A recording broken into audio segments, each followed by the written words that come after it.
The packed first-class cabin fell silent as Zara Johnson, the 19-year-old black tech prodigy, stood her ground against the hostile flight attendant. "I said move to economy where you belong," the attendant hissed, pointing to the white woman, waiting expectantly. Zara's hand trembled as she reached for her phone, pulling up the Skyline Airlines executive profile page. "Stephanie, is it?" Zara's voice carried through the cabin. "I'd like you to meet someone." She turned the screen toward the flight attendant. "That's me, Zara Johnson, majority owner of Skyline Airlines, your boss." What would happen next in this high-stakes confrontation that would change the airline industry forever?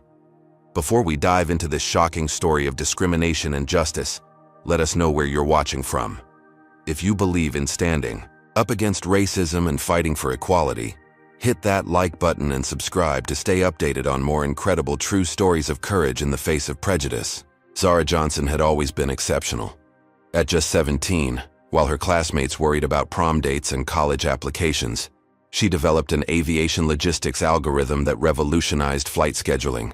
The complex code could predict weather patterns, optimize fuel consumption, and reduce delays by a staggering 40%. Major airlines scrambled to license her technology, but Zara had bigger dreams. She grew up watching her parents struggle with discrimination. Her father, a brilliant aerospace engineer, was repeatedly passed over for promotions at Skyline Airlines, despite his exceptional qualifications. Her mother, an accomplished flight attendant, endured daily microaggressions until she finally quit. Their experiences shaped Zara's mission to transform the aviation industry from within. Using the millions from her algorithm patents, Zara executed a brilliant financial maneuver.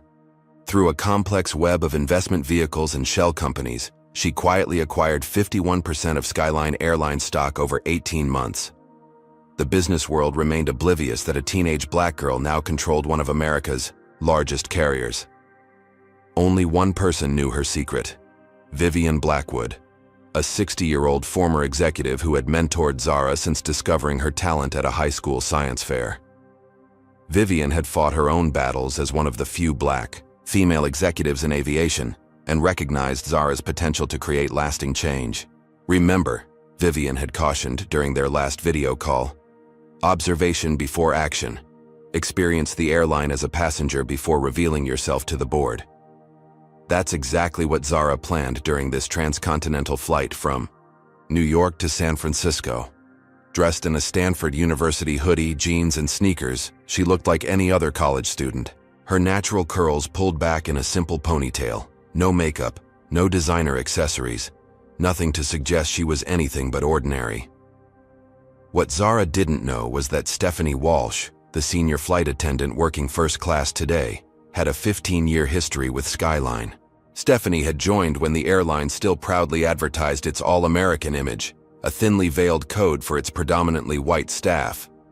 As diversity initiatives slowly changed the company's demographics, Stephanie's resentment grew. 12 discrimination complaints had been filed against Stephanie over the years. All mysteriously disappeared, thanks to Richard Harmon, the airline's chief operating officer. Richard, a 55-year-old white man with political connections and old money, considered himself the airline's true authority. He'd been furious when anonymous investors acquired controlling interest but hadn't yet identified Zara as the buyer. As Zara settled into seat 3A, she noticed Jason Miller, a 34-year-old white man in an expensive suit, taking the seat beside her. He nodded politely, then returned to his legal briefs. The Baker and Associates civil rights law letterhead caught Zara's eye, but she thought nothing more of it. Just as boarding neared completion, Zara's phone buzzed with a text message from an unknown number. "We know who you are. Stay in your lane or regret it." She stared at the screen, heart pounding. Someone knew her identity, but who and how? The aircraft door closed with a heavy thud, sealing her inside with an unknown threat. The Boeing 787 hummed with pre-flight energy as final passengers stowed their belongings. Zara tucked her phone away, the threatening message still burning in her mind. She needed to stay calm and observe, just as Vivian had advised. This flight would reveal the true Skyline Airlines experience, but she never anticipated becoming the center of an incident herself. Stephanie Walsh strode through first class, her perfectly coiffed blonde hair bouncing with each step. She stopped beside each white passenger, offering warm smiles and personalized greetings. "Mr. Davidson, lovely to see you again." And, "Mrs. Peters, your usual champagne?" But when she reached Zara, her demeanor frosted over. "Ticket," Stephanie demanded flatly, hand extended. Zara presented her boarding pass. "Good afternoon." Stephanie scrutinized the ticket. Then Zara, eyes narrowing. "Are you sure you're in the right section?" Her voice carried, drawing attention from nearby passengers. "Yes, seat 3A. Zara pointed to her assigned spot. Stephanie's lips pursed. These tickets can be confusing. She spoke slowly, as if explaining to a child. "This is first class. Economy is toward the back." Jason Miller, the attorney beside Zara, glanced up from his documents with a frown.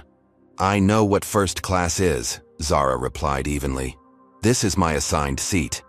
Stephanie sighed dramatically and moved on, but returned minutes later with another flight attendant.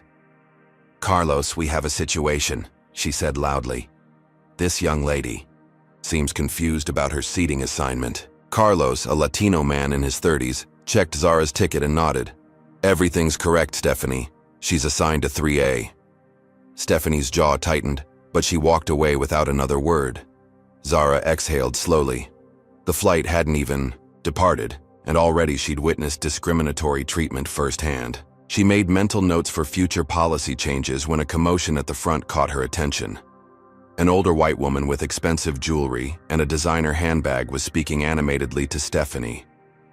Margaret Whitfield, heir to the Whitfield, hotel fortune and a regular first-class passenger, was accustomed to special treatment. Today, she wanted Zara's seat. "I specifically need that seat," Margaret insisted, pointing directly at Zara. "Window seats help with my vertigo." Stephanie nodded sympathetically. "Of course, Mrs. Whitfield, let me handle this." They approached Zara together, Stephanie now armed with authority and backup. "Excuse me," Stephanie announced loudly. "You'll need to relocate. Mrs. Whitfield requires your seat for medical reasons." Zara remained calm. "I'm sorry to hear about Mrs. Whitfield's condition, but I've paid for this specific seat." "Look," Stephanie's voice hardened. "We have a valued customer with medical needs. There's a perfectly good seat in economy." "Why economy?" Jason Miller interjected. "If it's just about a window seat, there are 3 other empty window seats. In first class." Margaret waved dismissively. "Those won't do. I need this particular side of the aircraft." The situation escalated as Stephanie's demands grew louder and other passengers began watching. Some looked uncomfortable, others openly, curious about the unfolding drama. "I've asked nicely." Stephanie's voice dropped to a threatening whisper. "This isn't the place for people like you anyway. Either move voluntarily or I'll call security to remove you from this flight." The cabin fell silent. Zara felt dozens of eyes on her, judging, waiting. In that moment, she made a decision. Enough observation. It was time for action. "Stephanie, is it?" Zara's voice carried through the cabin as she reached for her phone. "I'd like you to meet someone." She turned the screen toward the flight attendant, displaying the Skyline Airlines executive profile page. "That's me, Zara Johnson, majority owner of Skyline Airlines, your boss." Gasps rippled through the cabin. Stephanie's face drained of color. Margaret Whitfield stepped back as if physically struck. "That's impossible," Stephanie stammered. "The majority shareholder is me," Zara finished firmly. "I own 51% of this airline. Now, would you like to explain why you're trying to remove the owner of Skyline from her paid first-class seat?" Carlos, the other flight attendant, looked mortified. Jason Miller was already typing notes into his phone, and Margaret Whitfield, for perhaps the first time in her privileged life, was speechless. "What do you think Zara should do next?" Comment number 1 if you think she should have Stephanie removed from the flight immediately. Comment number 2 if you believe she should continue observing to gather more evidence of discrimination. And if you've ever witnessed or experienced discrimination while traveling, hit that like button and subscribe to show your support for those fighting against Injustice every day. The tension in that first-class cabin was electric, but what happened next would shake the entire airline industry to its foundation. Would Zara use her power to exact immediate revenge, or was she playing a longer, more strategic game? And who sent that threatening text message? Stay tuned to find out how this confrontation escalates beyond anything Zara could have imagined. The engines roared as Flight 1923 finally departed, 40 minutes behind schedule. The cabin vibrated with tension thicker than the clouds outside. Passengers whispered behind hands and magazines, stealing glances at the unprecedented drama unfolding. In first class, Carlos Rivera, now the lone flight attendant serving the premium cabin, moved with nervous energy. Stephanie had been immediately reassigned to economy class, her face a mask of humiliation and rage as she retreated down the aisle. Every few minutes, Carlos approached Zara with increasingly desperate attempts at damage control.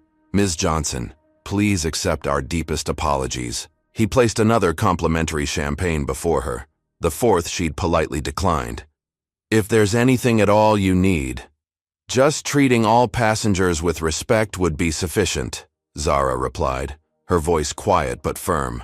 She turned to her laptop, opening a secure email to Vivian Blackwood. "Incident occurred on Flight 1923. Senior FA attempted to remove me from first class to accommodate white passenger claiming medical necessity. Explicit statement made about people like me not belonging in first class. Identified myself as owner. Documenting details for policy review. Meeting needed upon arrival." As Zara typed, she noticed a reflection in her screen. Margaret Whitfield, now seated across the aisle, was watching her while whispering to her seatmate. The woman's perfectly manicured hand partially covered her mouth, but Zara could read the doubt in her expression. Probably just lying about owning the airline. These people always exaggerate. Jason Miller, the civil rights attorney beside Zara, cleared his throat. "Don't let them get to you," he murmured. "I've seen this playbook before." He slid his business card onto her tray table. "Jason Miller, Baker and Associates. We specialize in transportation discrimination cases. What happened today wasn't an isolated incident." Zara studied the card. "What makes you say that?" "I've received complaints about Skyline for years. Never enough evidence for a class action. But today..." He glanced meaningfully around the cabin. Today was illuminating. Before Zara could respond, her phone vibrated again. Another text from the unknown number. "Ownership won't protect you for long. Board meeting in progress. Enjoy your temporary position." A cold wave of realization washed over Zara.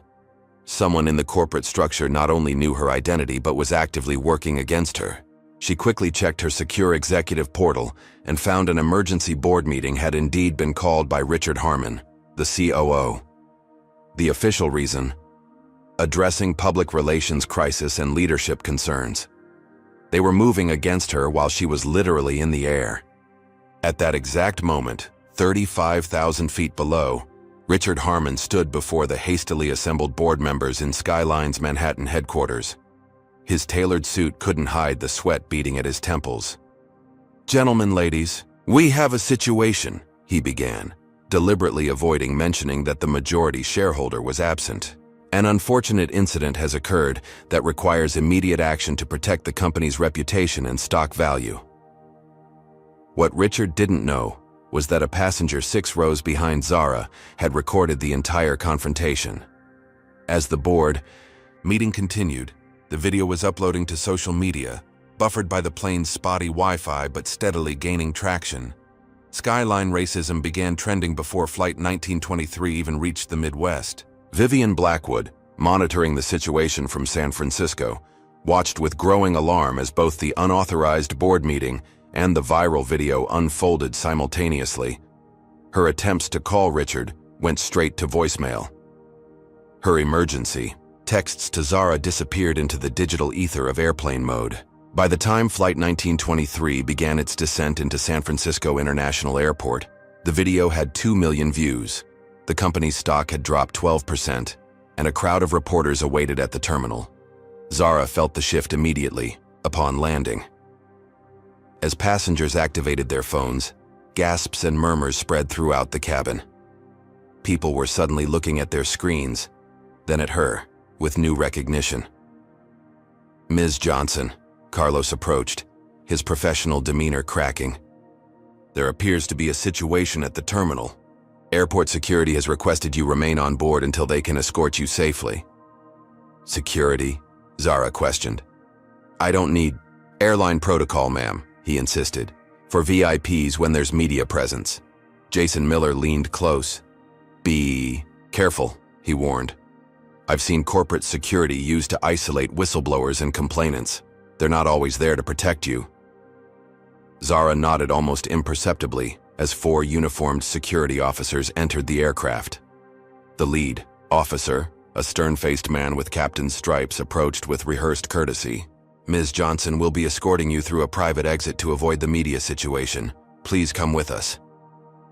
As Zara gathered her belongings, she noticed something troubling.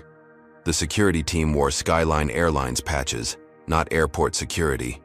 Insignia. These men reported directly to corporate security, which ultimately answered to Richard Harmon. The realization hit her. She wasn't being protected. She was being contained. Passengers watched in silence as Zara was led through first class toward the front exit. Margaret Whitfield smirked openly as she passed. Through the small aircraft windows, Zara could see the media assembled on the tarmac, cameras ready. But the security team didn't lead her toward the terminal. Instead, they directed her down a service staircase to a waiting private vehicle with tinted windows. "Wait," Zara protested. "I need to make a statement to—" "Direct orders from corporate, Ms. Johnson," the security lead cut her off. "For your safety." As they ushered her into the vehicle, Zara glimpsed Vivian Blackwood arguing with airport staff at a distance, frantically trying to reach the aircraft. Their eyes met briefly before the car door closed, sealing Zara off from her only ally. The vehicle pulled away, not toward the main terminal but toward a separate administrative building. Zara's phone vibrated continuously with notifications, but when she tried to call Vivian, she discovered her signal was suddenly blocked. "We're taking you to a secure room," the security captain explained, his tone neutral. "The situation has escalated beyond our expectations." Minutes later, Zara found herself in what appeared to be a conference room in the administrative wing. The door closed behind the security team with an ominous click. She tried the handle, locked from the outside. What had begun as a simple observation, flight had transformed into something far more sinister. Zara Johnson, majority owner of Skyline Airlines, was now effectively a prisoner in her own company. Zara pressed her ear against the door, listening to the security team's retreating footsteps. The secure room was spacious enough, a corporate conference room with leather chairs and a polished table, but the locked door transformed it into a gilded cage. Through the window, she could see the distant terminal where crowds and camera crews had gathered, their presence confirming what she already suspected. This story had exploded. Her phone, though unable to make calls, still received data intermittently. Notifications flooded the screen faster than she could process them. The viral video, now viewed by millions, captured every moment of her confrontation with Stephanie. Hashtags proliferated, flying Skyline racism, for Zara Johnson, for first class while black. The airline's stock was in freefall, losing 20 points since the market opened. A financial alert caught her attention. Emergency Skyline board meeting results in chaos. Temporary leadership transition. The article was paywalled, but the headline told her enough. Richard Harmon was making his move while she was conveniently detained. Outside the administrative building, the scene grew chaotic. Reporters surrounded the main terminal, where passengers from Flight 1923 emerged with their own videos and testimonies. Airport staff, overwhelmed by the situation, struggled to maintain order. "Yes, she said she owned the airline," a middle-aged woman told Fox News. "The flight attendant was absolutely mortified when she found out. The way they treated her, before knowing who she was." Another passenger shook his head for the ABC cameras. "It was disgusting, plain and simple." Meanwhile, in the economy section of the deplaning area, Stephanie Walsh found herself surrounded by her own media contingent. Tears streamed down her face, smearing her perfect makeup as she delivered a carefully rehearsed statement. "I've dedicated 15 years to Skyline Airlines," she sobbed. One misunderstanding, and my entire career is being canceled by social media. I have black friends. I've never discriminated against anyone. The cameras ate it up, broadcasting her tears nationwide. Across the airfield, Vivian Blackwood fought her own battle, showing her executive credentials to increasingly resistant security personnel. "I'm the chief strategy officer," she insisted, her authoritative voice carrying. "I need immediate access to Ms. Johnson." "Sorry, ma'am," the security officer replied, checking his tablet. "Your credentials have been temporarily suspended. Direct orders from Acting CEO Richard Harmon." Acting CEO? Vivian's shock was genuine. That's impossible without a full board vote, which can't happen without the majority shareholder. "Just following orders, ma'am." Inside the administrative building, Richard Harmon himself stood before a hastily assembled press corps, projecting calm authority. At 55, his silver hair and tailored suit embodied corporate America's idealized image of leadership. Skyline. Airlines takes all allegations of impropriety seriously, he read from a prepared statement. The incident on Flight 1923 represents a serious departure from our company values. The employee in question has been suspended pending investigation, and we are reaching out to Ms. Johnson to address her concerns personally.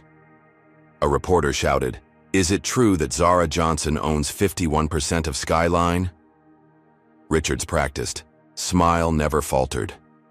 Ms. Johnson is an important investor who recently acquired shares through various investment vehicles. However, day-to-day operations remain under experienced leadership while we evaluate her potential contributions. At 19, she naturally requires mentorship in corporate governance. The dismissive words sparked fresh outrage online. Within minutes, the hashtag #Richard Harmon is over party joined the trending topics. Back in the secure room, Zara finally accessed the company servers through her laptop, bypassing the room's communication blocks by connecting to an obscure administrative network she'd discovered during her preliminary research into the company. What she found confirmed her worst fears. Richard had called an emergency session citing leadership crisis. Using arcane bylaws, he'd convinced enough board members to grant him temporary executive authority. Critically, the vote wasn't valid, without her participation. But Richard was moving forward anyway, counting on confusion and corporate bureaucracy to delay any challenge. As Zara dug deeper, another notification appeared. A direct message from Jason Miller. "Security isolated you illegally. Attorneys at terminal. Need your location. Evidence suggests coordinated effort to remove you from power." Before she could respond, the conference room doors swung open. Two security officers entered, followed by a distinguished older woman Zara recognized immediately from company files. Margaret Whitfield's assistant. "Ms. Johnson," the woman's voice was professionally pleasant. "Mr. Harmon has arranged for your transfer to corporate headquarters for a full debriefing. A private car is waiting." Zara stood her ground. "I'm not going anywhere. As majority shareholder, I demand immediate access to my executive team and the board." The woman's pleasant expression never changed. "That won't be possible right now. The situation requires delicate handling, and Mr. Harmon feels." "Mr. Harmon doesn't have the authority to detain me or make decisions without my input," Zara interrupted. "What's happening is illegal corporate obstruction." The security officers exchanged uncomfortable glances. "Please don't make this difficult," the assistant continued. "For everyone's comfort, we've arranged—" "My comfort?" Zara's voice rose. "Was it for my comfort that your security team locked me in this room? Is it for my comfort that Richard Harmon is giving unauthorized press statements about me? Or perhaps it's for my comfort that Stephanie Walsh is out there playing the victim after trying to remove me from my paid seat?" The security officers shifted uneasily, clearly unprepared for this level of resistance. "Ms. Johnson, we have orders to escort you." "Your orders are invalid," Zara cut in sharply. "And if you touch me without consent, that's assault. I suspect neither of you wants to risk your pensions on Richard Harmon's illegal power play." The standoff stretched into uncomfortable silence until one of the guards' radios crackled. "Security. Team Alpha. Be advised.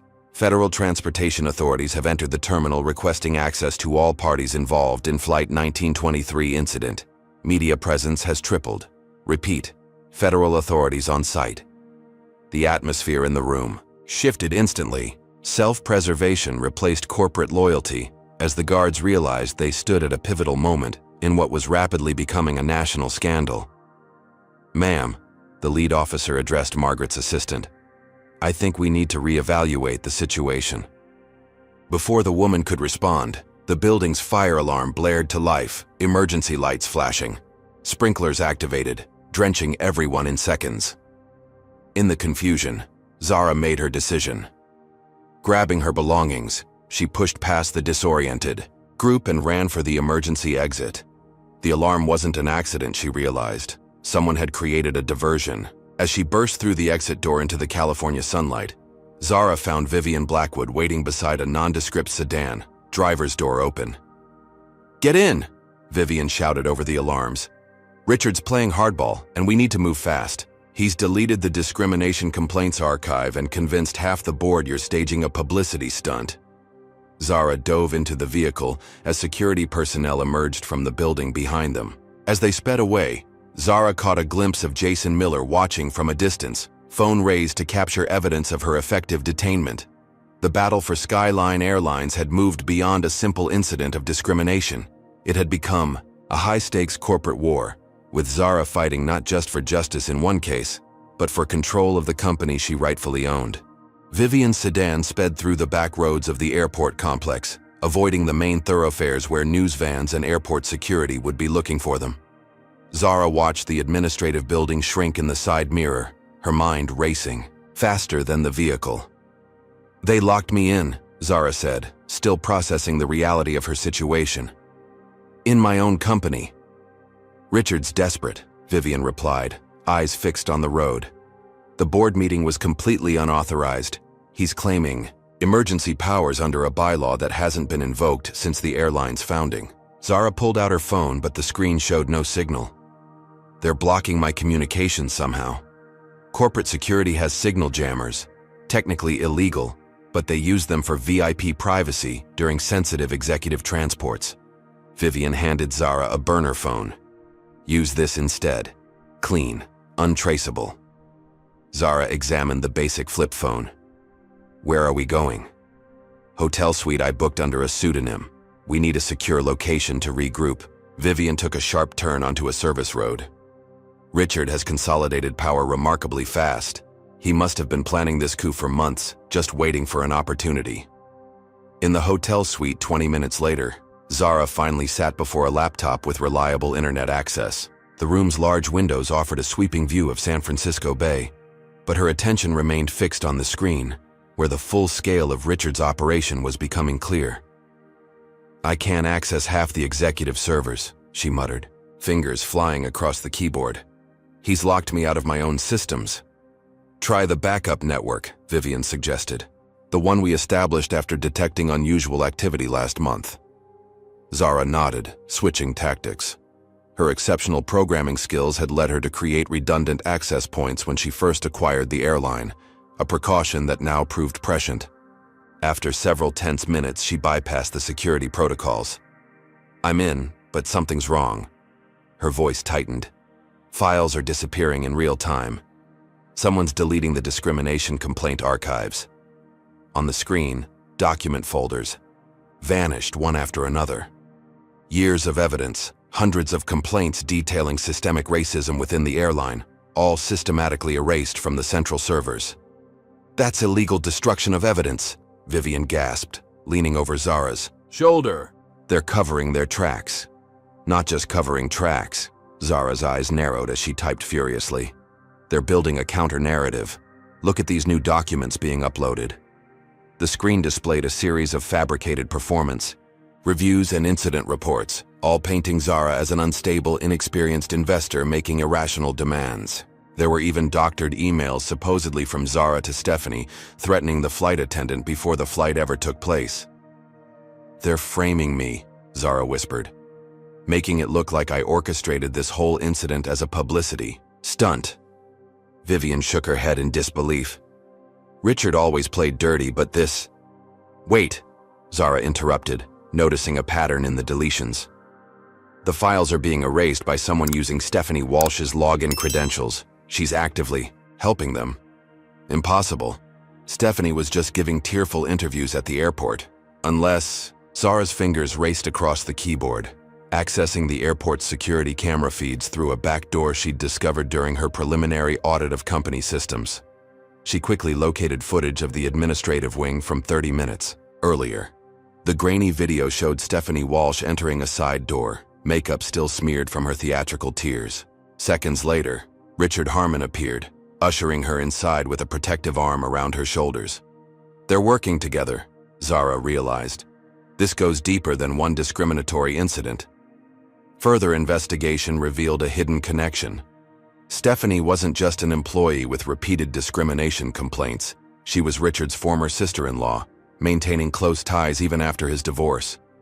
For years, she had been his eyes and ears in the cabin crew, reporting on diversity initiatives and helping identify employees who could be pushed out. I need to broadcast this information before they can complete their cover-up, Zara decided, reaching for the burner phone. "Who are you calling?" Vivian asked. "First, Jason Miller. We need legal representation ready to move. Then, I'm using my emergency access to send a message through the airport announcement system. It's time to let Vivian know exactly where I am and what's happening." As Zara outlined her plan, the laptop screen suddenly flickered. A warning appeared. "Unauthorized access detected. System lockdown initiated." "They've found us," Zara realized, quickly disconnecting from the network. "But not before I downloaded something they don't want anyone to see." She turned the screen toward Vivian, displaying an offshore account statement in Richard's name. Regular payments flowed in from a shell company that, upon closer inspection, connected directly to Margaret Whitfield's family trust. "This isn't just about racism," Zara said quietly. "They've been embezzling from the airline for years, using discrimination complaints as leverage to silence witnesses. When employees threatened to speak out about racism, they were paid off through these accounts off the books. And now the majority owner is a 19-year-old black woman who can't be bought."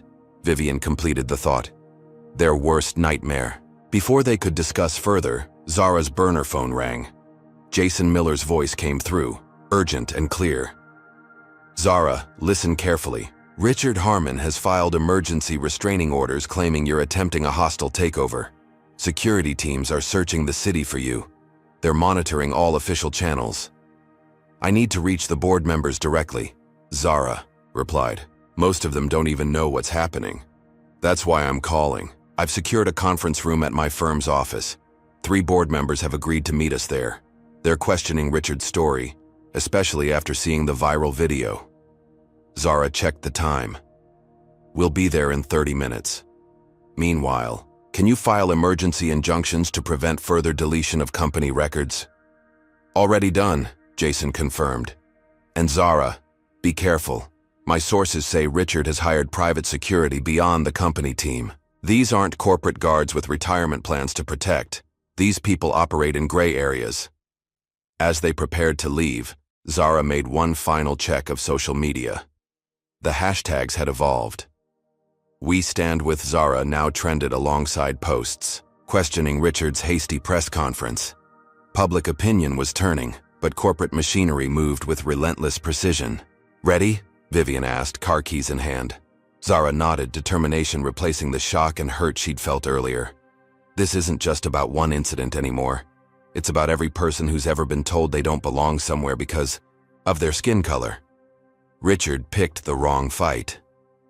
They exited through the hotel's service entrance, unaware that security cameras had already captured their arrival.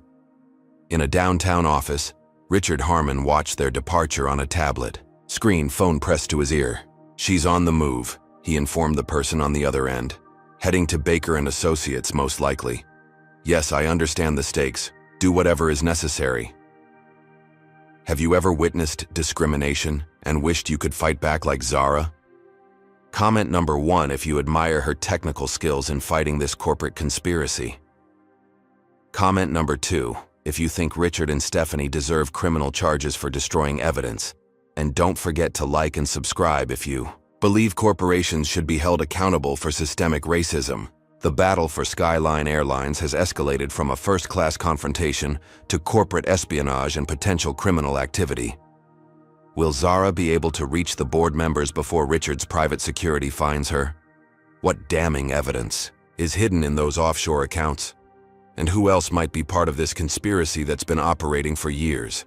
Stay with us as this high-stakes corporate thriller continues. The sleek glass tower of Baker & Associates rose 42 stories above San Francisco's financial district. As Vivian parked in the underground garage, Zara surveyed their surroundings with newfound wariness. Every security camera, every passing car, every stranger on a phone now represented potential surveillance.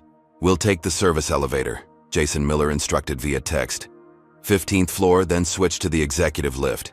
Richard's people will be watching the main entrance. The building's service areas proved labyrinthine, designed to keep support staff invisible to high-powered attorneys and their wealthy clients. Zara and Vivian navigated through loading docks and maintenance corridors, following Jason's detailed instructions until they reached a nondescript elevator requiring keycard access. "Ms. Blackwood, Ms. Johnson?" A young paralegal appeared, swiping them through. "Mr. Miller is waiting. The situation has escalated." Upstairs, the conference room hummed with tense energy. 3 Skyline board members sat around a polished table. Davis Channing, the airline's former general counsel, Wei Zhang, representing Asian investment groups, and Isabella Diaz, the company's most recently appointed director. All looked up with undisguised curiosity as Zara entered. "Thank you for coming," Jason began, standing beside a digital display showing Skyline's plummeting stock price. "As you can see, time is critical." Zara moved directly to the point. "Richard Harmon has staged a corporate coup. He's illegally seized operational control, detained me against my will, and is systematically destroying evidence of discrimination within the company." Davis Channing, silver-haired and cautious, frowned. "These are serious allegations. The emergency board meeting this morning was presented as a response to your public confrontation with staff." "A confrontation I didn't initiate," Zara countered, connecting her laptop to the room's display system. "And the meeting was invalid without my participation as majority shareholder." For the next 20 minutes, Zara presented her evidence. Methodically, the discriminatory incident, her detention, the systematic deletion of complaint records, and the suspicious offshore accounts linking Richard and Margaret Whitfield. "Most damning," she concluded, "is this communication log showing Stephanie Walsh and Richard Harmon coordinated before, during, and after the flight. This wasn't random discrimination. It was a targeted attempt to provoke an incident they could use against me." Isabella Diaz leaned forward. "Why would they target you specifically? Richard didn't even know you were on that flight." "He did know," Vivian interjected. "There was a leak. Someone informed him that Zara would be traveling incognito to assess operations." Wei Zhang's expression hardened. "The board should have been informed immediately that the majority shareholder was being detained. Richard told us you had left voluntarily for privacy reasons." "Because he's building a narrative," Jason explained, laying out legal documents.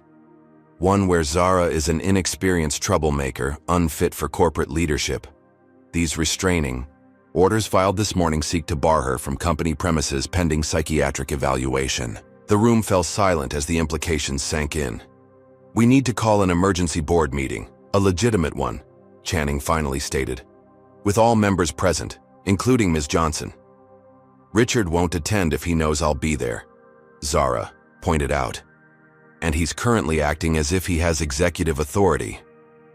The discussion continued, strategies forming and dissolving as they weighed options.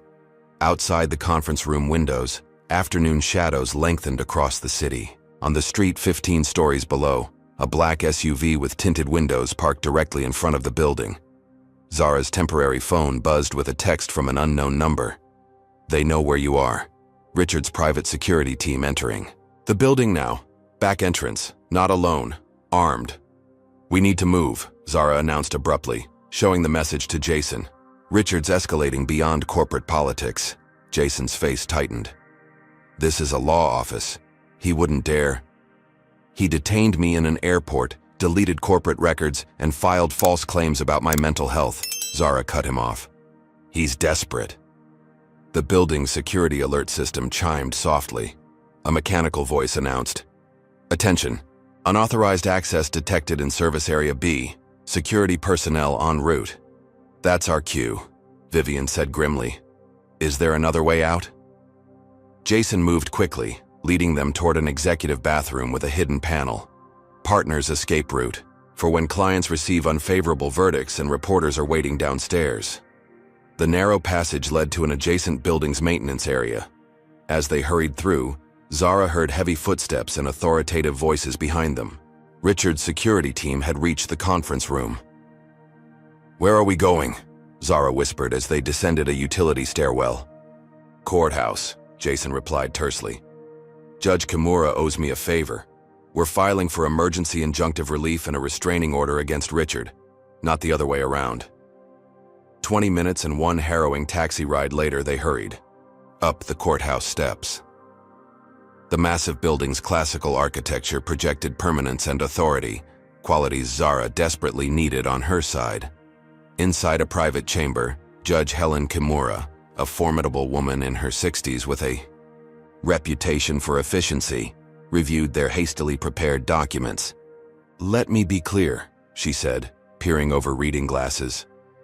"You're alleging that Mr. Harmon has effectively kidnapped the majority owner of a major airline, destroyed evidence relevant to discrimination complaints, and is now pursuing her with armed private security?"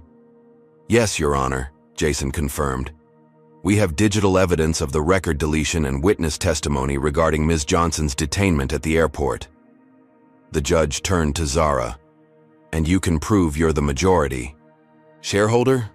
Zara provided documentation from her secure financial accounts.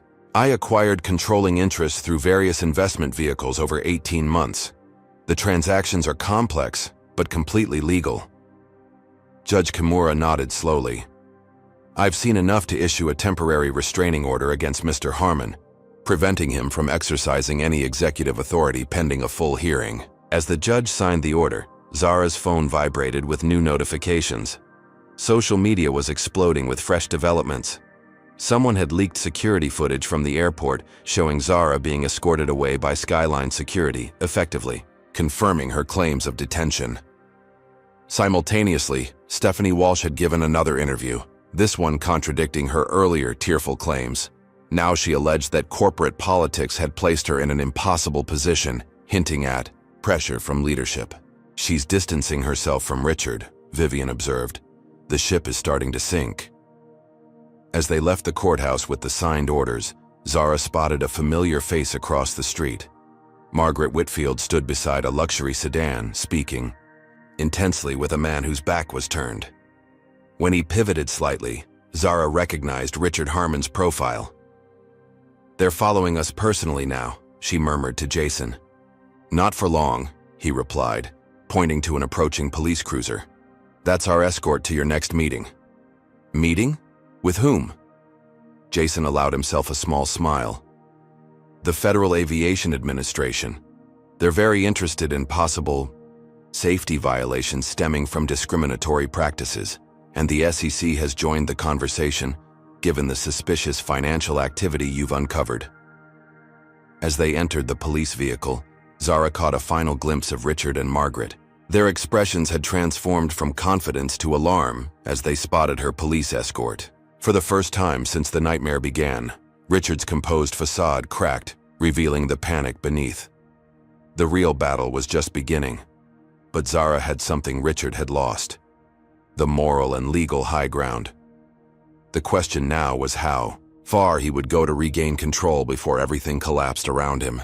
The Skyline Airlines emergency board meeting convened at 7:30 the following morning in the downtown office of a neutral third-party law firm.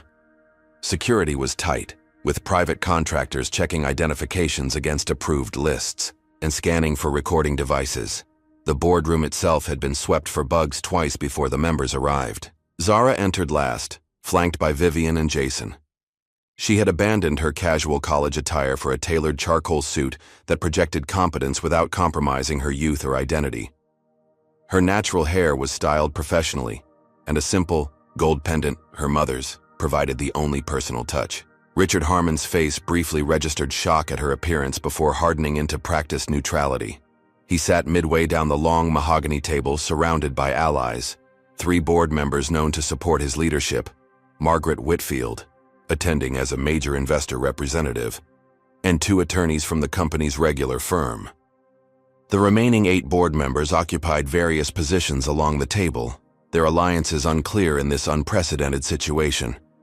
The chairman, Howard Peterson, a 72-year-old industry veteran, called the meeting to order with visible discomfort. "Before we begin, I must acknowledge the unusual circumstances," Peterson began. "We have competing claims of executive authority, serious allegations of misconduct, and a court order delivered to my residence at 5 this morning." He held up Judge Kimura's signed injunction. "This temporarily suspends Mr. Harmon from executive functions pending investigation." Richard's attorney immediately objected.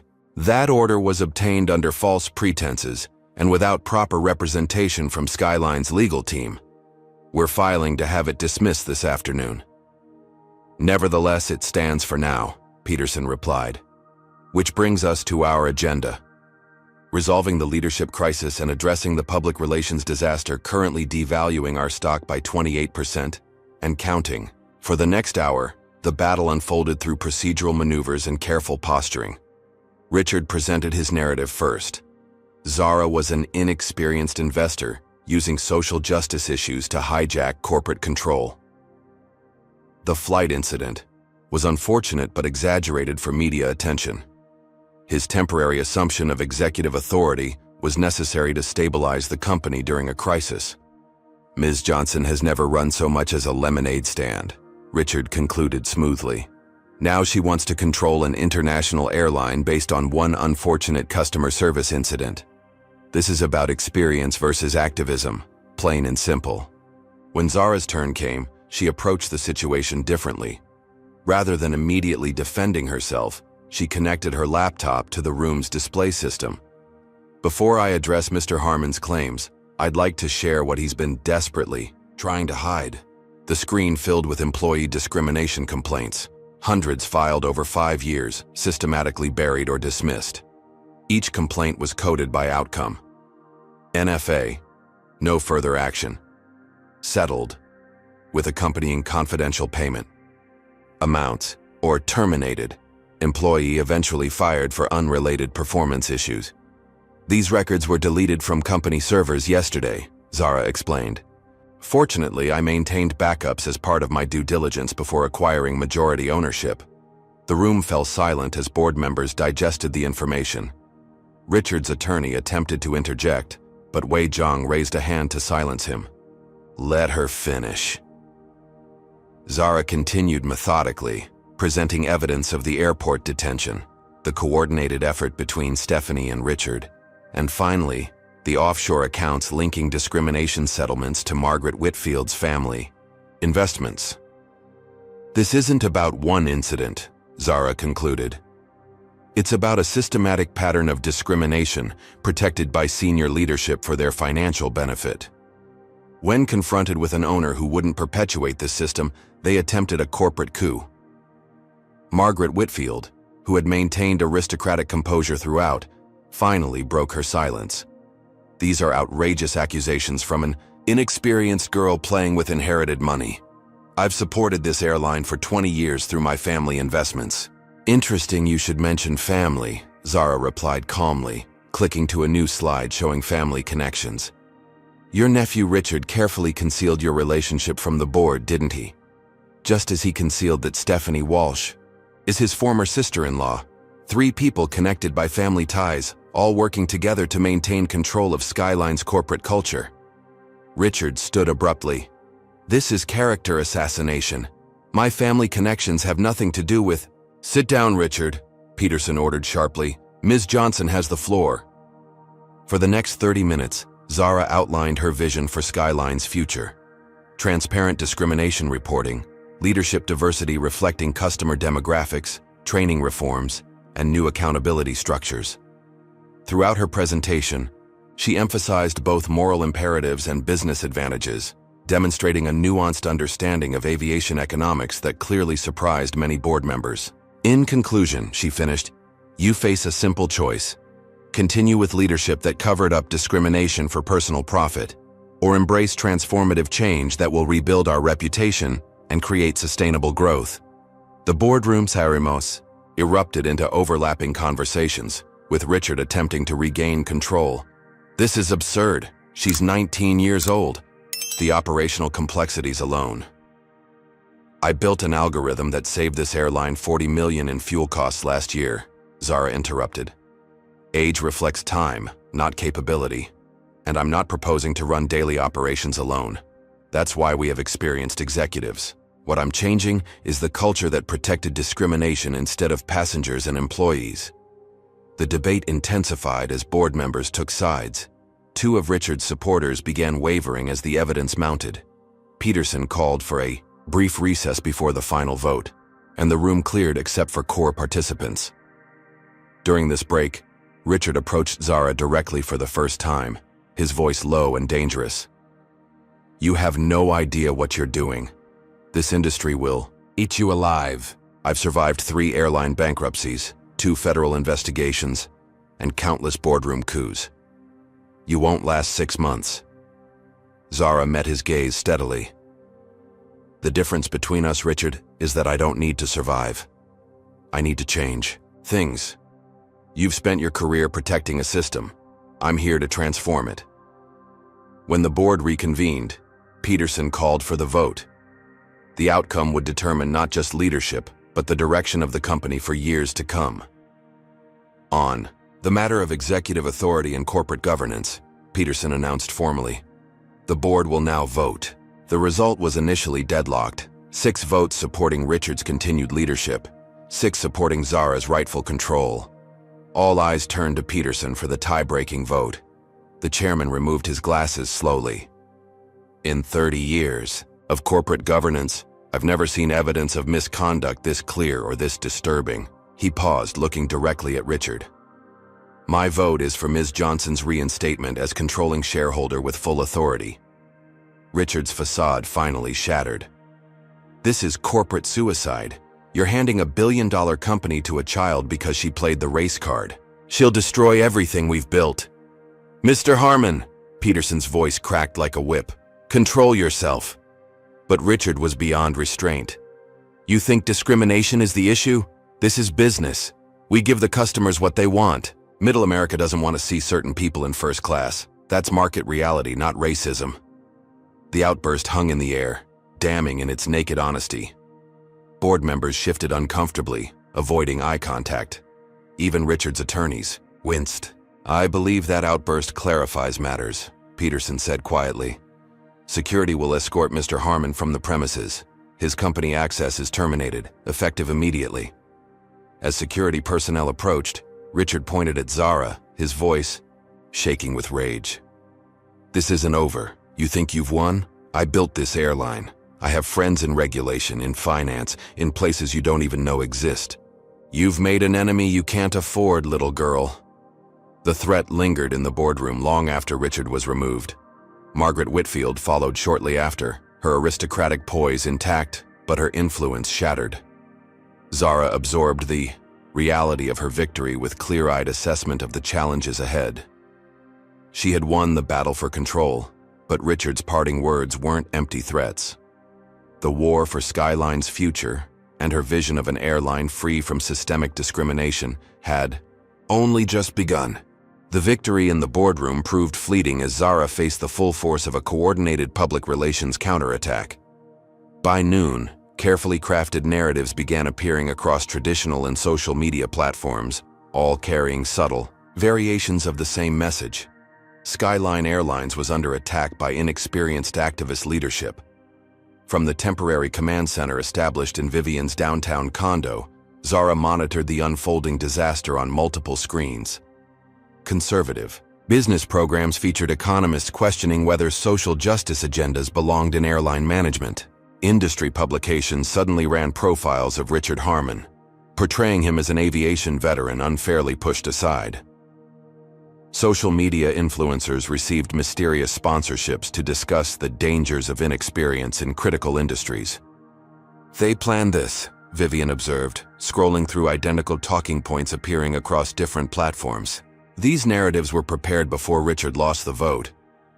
Zara nodded grimly. He expected to win in the boardroom, but prepared for defeat just in case. Classic Richard, always having a backup plan. The PR assault was only the beginning. By early afternoon, the airline's customer service lines were flooded with complaints from frequent flyers, threatening to cancel their loyalty memberships over politics in the boarding process.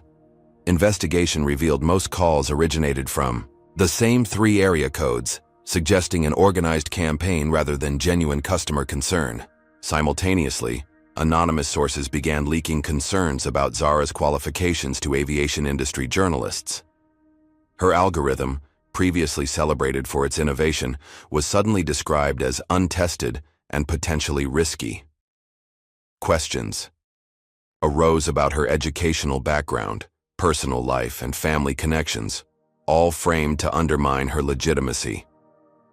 "They're trying to rattle you," Jason advised on a secure call. "Standard tactics to force emotional responses they can use against you." But the campaign took a darker turn by evening. Zara's personal phone, email, and social media accounts were flooded with racist messages and death threats. Her college dormitory received a false bomb threat, forcing evacuation. Anonymous accounts published her private address and encouraged concerned citizens to make their opinions known. "This isn't just PR anymore," Zara said quietly, showing Vivian particularly graphic threats featuring her photograph modified with violent imagery. "This is intimidation." Security consultants swept the condo for bugs and established protection protocols, but the psychological toll mounted. Every notification, every ring of the phone, carried potential new attacks.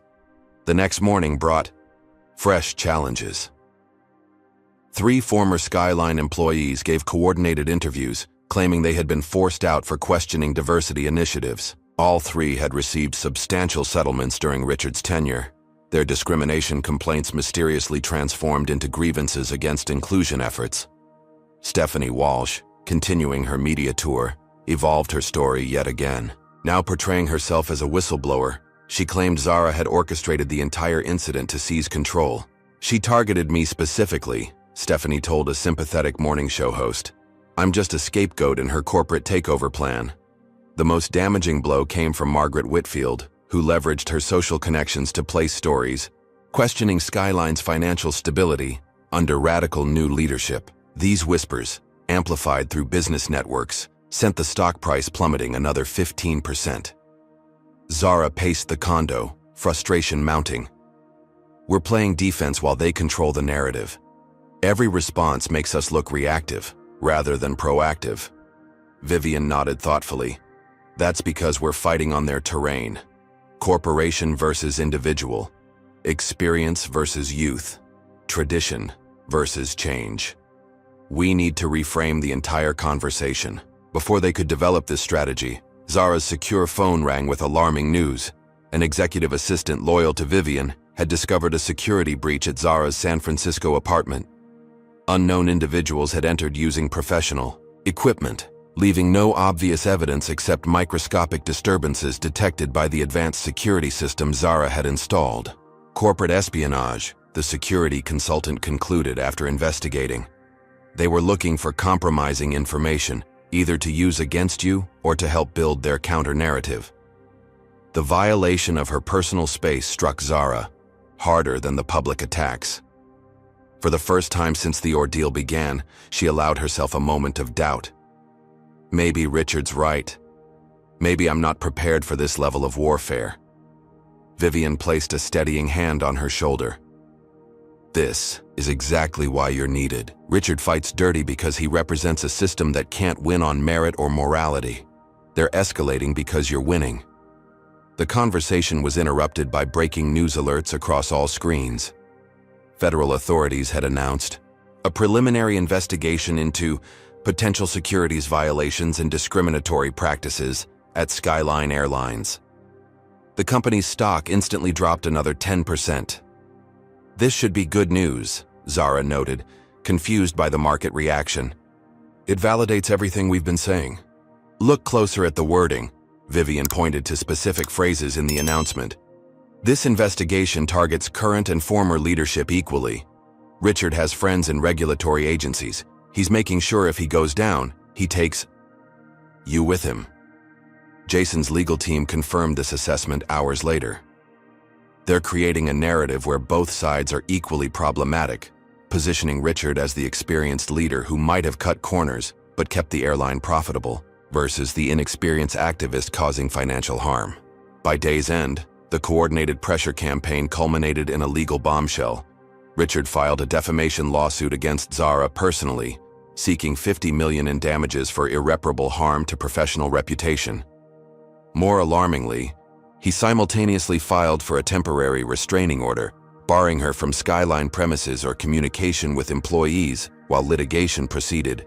It's a delaying tactic, Jason explained during an emergency strategy session.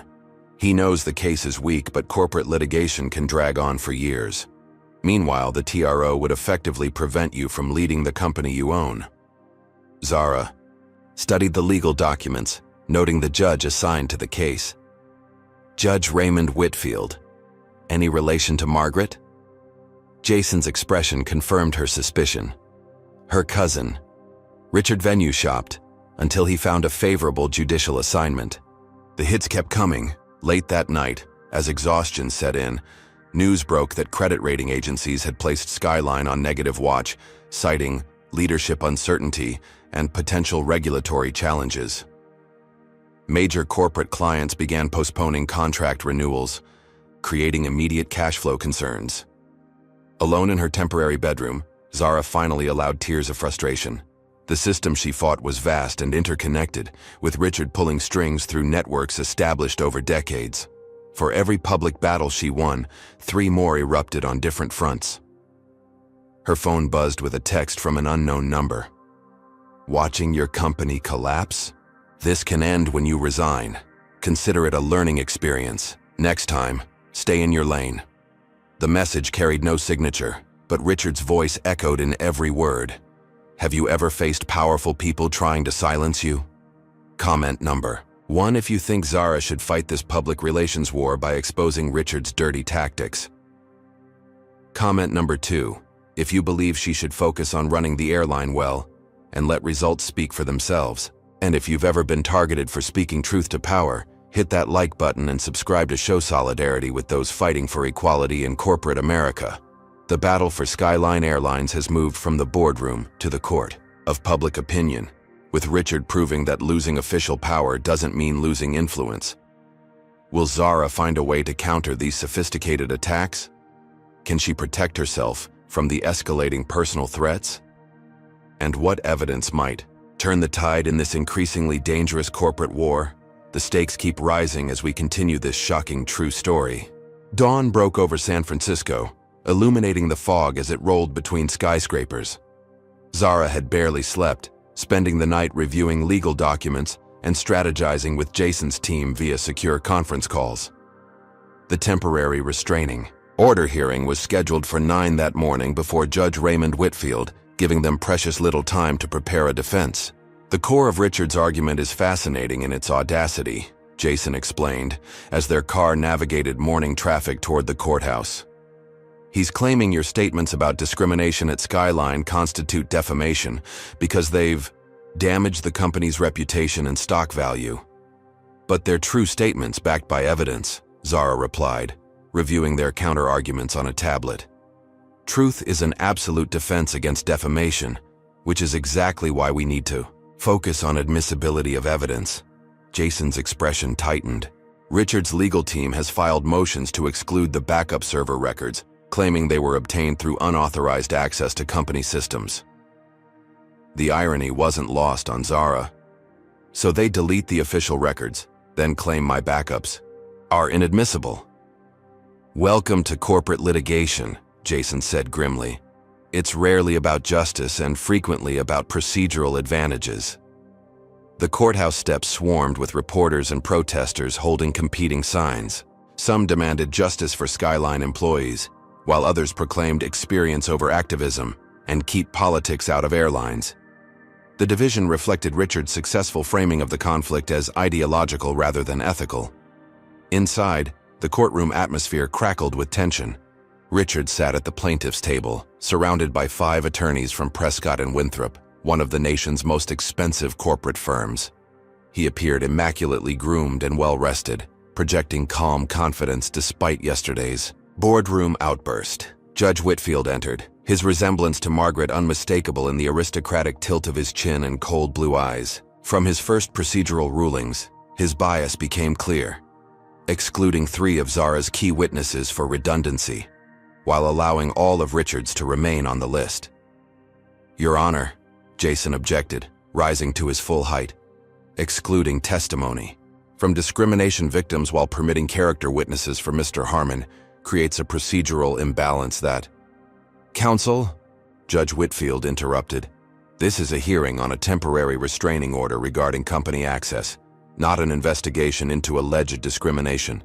Please confine your arguments to relevant matters." The pattern continued throughout the morning. Richard's team painted him as the experienced steward of a complex organization, temporarily sidelined by a vindictive teenage investor exploiting one unfortunate customer service incident. They emphasized the falling stock price and canceled contracts as evidence that Zara's leadership threatened the company's very existence. When Jason attempted to introduce evidence of Richard's offshore accounts and connection to covered-up discrimination complaints, Judge Whitfield sustained objections on grounds of relevance and admissibility. At each ruling, Richard's expression remained neutral, but his eyes gleamed with satisfaction. By noon, the outcome seemed predetermined. Judge Whitfield issued a temporary restraining order barring Zara from entering Skyline premises, contacting employees, or exercising operational control for 10 business days pending further hearings. "This is temporary relief only," the judge intoned, as if offering consolation. "The court recognizes Ms. Johnson's ownership stake, but must protect the company from potential irreparable harm during this period of transition and litigation." Outside the courtroom, Richard offered brief comments to assembled media. "I'm gratified the court recognized the need for experienced leadership during this difficult time. My only concern has always been Skyline's stability and the thousands of employees whose livelihoods depend on sound management." On the courthouse steps, Zara maintained her composure, despite the devastating setback. "This temporary order changes nothing about the underlying facts. Discrimination occurred at Skyline, was systematically covered up, and those responsible will be held accountable." Back at their temporary headquarters, the strategy session took on new urgency. With Zara legally barred from direct involvement, for 10 business days, Richard would have free rein to consolidate power and potentially destroy more evidence. "We need a 2-pronged approach," Vivian advised. "First, appeal the TRO to a higher court immediately. Second, build a parallel case that doesn't depend on your direct involvement with the company." Jason nodded in agreement. "I've already spoken with the attorneys representing former employees with discrimination complaints. They're willing to consolidate into a class action lawsuit naming Richard, Stephanie, and Margaret personally, not just the airline." "That circumvents the TRO entirely," Zara realized. "I can assist their case as a witness without violating Judge Whitfield's order about company operations." As they developed this strategy, an unexpected opportunity emerged. Stephanie Walsh's attorney contacted Jason requesting a private meeting. Apparently, Stephanie had become increasingly uncomfortable with Richard's aggressive tactics and worried she was being set up as the primary scapegoat. "She's offering to flip," Jason explained after the preliminary discussion. "In exchange for immunity from civil liability, she'll provide testimony about Richard's systematic discrimination policies, including recorded conversations where he explicitly instructed cabin crew to prioritize traditional passengers in first class." "Traditional passengers?" Zara questioned. "His code for white customers," Vivian translated grimly, "especially older ones with apparent wealth." The potential bombshell testimony from Stephanie could shatter Richard's carefully constructed public image, but Zara hesitated. "Can we trust her? She's already changed her story twice for the media. That's why we're insisting on reviewing her evidence before making any deal." Jason assured her. If she has actual recordings, they speak for themselves regardless of her credibility issues. While this promising development unfolded, Margaret Whitfield launched her own counteroffensive. Using political connections cultivated through decades of strategic donations, she began pressuring the federal agencies investigating Skyline. Congressional allies suddenly questioned the political motivations behind the investigation, and the lead federal prosecutor found himself reassigned to a different department without explanation. The message was clear. The Whitfield family influence extended beyond business into government regulatory bodies. Richard might have lost the boardroom vote, but the broader system remained tilted in his favor. For Zara, the most painful aspect was watching Skyline employees suffer amid the power struggle. Uncertainty about leadership led to operational confusion. Pilots and flight attendants faced uncomfortable questions from passengers about the viral video and subsequent controversy. Customer satisfaction scores plummeted, and competitors began targeting Skyline's corporate accounts with aggressive discounts.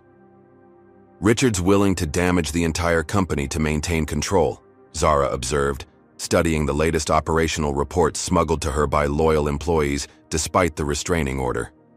He'd rather rule over ruins than lose his position. The legal team worked around the clock preparing their appeal of Judge Whitfield's order, but realistic assessment suggested the process would take at least a week, precious time during which Richard could continue consolidating power. They needed a breakthrough, and quickly. It came from an unexpected source. A junior attorney at Prescott and Winthrop contacted Jason anonymously, troubled by his firm's tactics in the case. The whistleblower revealed that Richard's legal team possessed internal memoranda acknowledging the validity of discrimination claims, but had deliberately withheld them from discovery. This is textbook legal malpractice, Jason explained, reviewing the evidence. If proven, it's grounds for immediate dismissal of their case and possible sanctions against the attorneys involved. They prepared emergency motions to compel production of the withheld documents, but remained wary of bringing them before Judge Whitfield, whose bias had been abundantly clear. Instead, they petitioned for reconsideration by a different judge, citing evidence of potential conflicts of interest between Whitfield and the parties involved. As these legal maneuvers played out, Richard made his most aggressive move yet. Using the temporary operational authority granted by the restraining order, he initiated termination proceedings against employees who had publicly supported Zara or testified about discrimination experiences. Though carefully framed as restructuring for operational efficiency, the pattern was unmistakable: systematic removal of potential witnesses and allies. "He's literally purging the company," Vivian reported after receiving frantic calls from targeted employees. "People who've been with Skyline for decades are being escorted out with no warning." The atmosphere grew increasingly tense as the 10-day mark approached. Richard's team filed for an extension of the restraining order, citing ongoing corporate instability, while simultaneously releasing press statements about stabilization efforts under his interim leadership. The contradiction went largely unchallenged in media accounts, which continued portraying the situation as a clash between experience and activism, rather than accountability versus discrimination. For Zara, the cumulative stress took its toll. Constant security concerns, legal pressure, media scrutiny, and the weight of responsibility for thousands of employees' livelihoods created almost unbearable pressure. She maintained public composure, but private moments revealed the human cost of the battle she'd undertaken. "I never wanted to be a corporate warrior," she confessed to Vivian during a rare quiet moment. "I just wanted to create an airline where people like my parents could work without facing discrimination, where passengers would be treated with dignity regardless of their appearance." "That simple goal threatens everything Richard represents," Vivian replied softly. "Systems of inequality don't yield power willingly." As the legal clock ticked down toward a crucial hearing that could either reinstate Zara's control or extend her exile from the company she owned, both sides prepared their ultimate strategies. For Richard, that meant leveraging every connection, exploiting every procedural advantage, and maintaining the public narrative of experienced leadership versus youthful inexperience. For Zara, it meant something altogether different: truth, presented with such clarity and force that even rigged systems couldn't deny it. The final battle wouldn't be won through procedural maneuvers or backroom deals, but through public exposure of the rot at Skyline's core. With 3 days remaining before the decisive hearing, Zara received a cryptic message from an internal ally still positioned within Skyline's executive offices. Margaret left her personal phone in meeting room. Password saved on sticky note. Downloading contents now. This changes everything. The clock was ticking, and the final confrontation loomed. Richard had decades of experience, unlimited resources, and a system designed to protect people like him. Zara had truth, technology, and determination to transform not just one company, but an entire industry's approach to equality. The question remained, would it be enough? Vivian Blackwood stared at the phone's contents in stunned silence. After nearly 40 years in corporate America, very little shocked her anymore. But the evidence recovered from Margaret Whitfield's carelessly discarded device left even her momentarily speechless. "This is comprehensive," she finally said, scrolling through hundreds of text messages, voice memos, and encrypted communications between Margaret, Richard, and a network of allies throughout the aviation industry and regulatory agencies. Zara leaned closer, absorbing the implications. They weren't just covering up discrimination at Skyline, they were actively coordinating similar practices across multiple airlines. An industry-wide conspiracy, Jason confirmed, making notes for immediate legal action. Price fixing for discrimination settlements, shared blacklists of employees who filed complaints, coordinated media strategies to discredit diversity initiatives. The phone contained the blueprint of a system spanning decades, meticulously documented by Margaret Whitfield, who apparently never imagined her records falling into adversaries' hands. Most damning were voice memos where Richard explicitly outlined their strategy for removing Zara from power, including the planned detainment at the airport and subsequent media manipulation. "This completely validates your experience," Jason noted, "and proves premeditation. It transforms the narrative from one isolated incident to systematic corruption at the highest levels." While they processed this game-changing evidence, Richard and Margaret executed their most audacious move yet. Using the operational authority temporarily granted by the restraining order, Richard called an emergency shareholder meeting with deliberately abbreviated notice, technically legal, but designed to minimize participation from smaller investors, who might support Zara. The meeting agenda contained a single item, a vote to adopt a leadership stability provision, requiring executive experience for anyone exercising operational control over the airline. The provision wouldn't affect Zara's ownership stake, but would permanently prevent her from active management, effectively neutralizing her ability to implement reforms. "It's a corporate version of changing voting laws," Vivian explained when they discovered the maneuver. "They can't challenge your ownership directly, so they're changing the rules about what ownership means." The shareholder meeting was scheduled for 9 the following morning, precisely when Judge Whitfield would be hearing arguments about extending the restraining order against Zara. The timing was no coincidence. Richard had ensured she couldn't be in 2 places at once. "We need to split up," Zara decided. "Jason, you handle the court hearing with most of the legal team. Present Margaret's phone evidence and push for immediate dissolution of the restraining order. Vivian and I will go to the shareholder meeting." "You can't," Jason reminded her. "The restraining order explicitly prohibits you from attending company functions or contacting employees. If you violate it, Richard wins automatically. He'll have you held in contempt. Then we wait outside until the last possible moment," Zara countered. "The second you get the order lifted, we enter, not a minute before." The strategy depended on perfect timing and communication between teams. If the restraining order remained in place, Richard and Margaret would secure their leadership stability provision before Zara could legally object. If Jason succeeded but couldn't notify them immediately, the same outcome would occur. As they finalized preparations, another unexpected development emerged. Stephanie Walsh, after reviewing the evidence against Richard, made her decision. She would testify truthfully about the systematic discrimination at Skyline and her role in targeting Zara during the flight. "She's terrified," her attorney confided during final witness preparation. Richard has threatened her career, her reputation, even her personal safety. But seeing the extent of the conspiracy on Margaret's phone convinced her she's on the wrong side of history. The night before the dual confrontations, Zara barely slept. The upcoming day would determine not just her future, but that of thousands of employees, and potentially the standards for an entire industry. Around 3 in the morning, she found Vivian similarly awake, reviewing documents in the condo's kitchen. "You should rest," Vivian advised, though her own exhaustion was evident. "I keep thinking about my parents," Zara replied, accepting the cup of tea Vivian offered. "My father applied for promotion 11 times at Skyline. 11 times he was passed over for less qualified white candidates. My mother endured daily microaggressions until she finally quit. They faced this system alone. Tomorrow, we have a chance to dismantle it completely." Morning arrived with tense anticipation.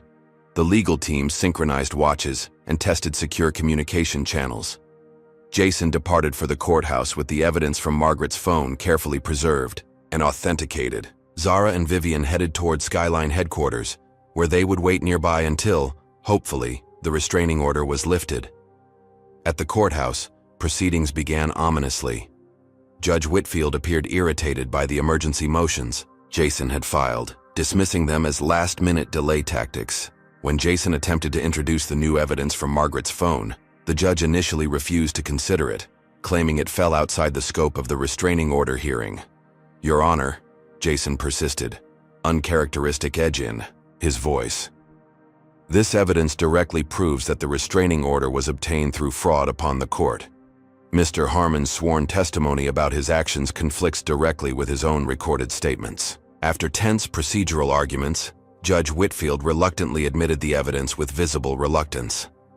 As the recordings played in the courtroom, Richard's face darkened. His own voice, preserved in Margaret's meticulous records, described the planned detention of Zara at the airport as necessary containment of the situation, and outlined media strategies to undermine her authority based specifically on her race and age. Most damning was a recorded conversation between Richard and Judge Whitfield himself, discussing the case before it was officially assigned to his courtroom. The clear evidence of judicial impropriety transformed the atmosphere instantly. "In light of this evidence," Judge Whitfield stated stiffly, recusing himself from further proceedings, "this matter will be reassigned to Judge Chen for immediate consideration." Judge Lucy Chen, known for her strict procedural fairness, reviewed the evidence and reached her conclusion within 30 minutes. "The restraining order is dissolved, effective immediately. Mr. Harmon appears to have obtained it through misrepresentation and coordinated action with the previous judge, constituting a textbook case of fraud upon the court." Jason immediately called Zara with the news, but discovered their secure channel was experiencing interference. Whether technical failure or deliberate jamming remained unclear. His repeated attempts to reach her failed as the clock ticked toward the shareholder vote. At Skyline headquarters, Zara and Vivian waited in a coffee shop across the street, watching shareholders enter the building for the critical meeting. Margaret arrived with her legal team, followed minutes later by Richard, both projecting confidence despite the damning evidence being presented across town. "Something's wrong," Zara murmured, checking her phone again. Jason should have called by now. The meeting was scheduled to begin at 9. At 8:58, with no word from the legal team, they faced an impossible choice: respect the restraining order and lose the company, or violate it and risk legal consequences that could permanently damage Zara's position. "We have to move," Vivian decided, gathering her documents. "I'll go in first. You wait exactly 3 more minutes. If I text proceed, it means I've confirmed the order has been lifted and you can enter legally." Vivian crossed the street and entered the building, her executive credentials still active despite Richard's efforts to isolate Zara's allies. Inside the boardroom, she found the shareholder meeting already beginning, Richard having started proceedings 5 minutes early. Another procedural manipulation. "Before we vote," Richard was announcing smoothly, "I want to emphasize that this provision ensures Skyline's stability during a period of unnecessary turbulence. Ms. Johnson's ownership stake remains unchanged, but operational control requires Aviation experience that simply isn't acquired through technology investments. Vivian interrupted from the doorway. I believe the majority shareholder might have something to say about that, Richard. Ms. Johnson is legally prohibited from attending this meeting, Richard countered with practiced regret. And the proxy voting deadline passed yesterday. The proceedings will continue as scheduled.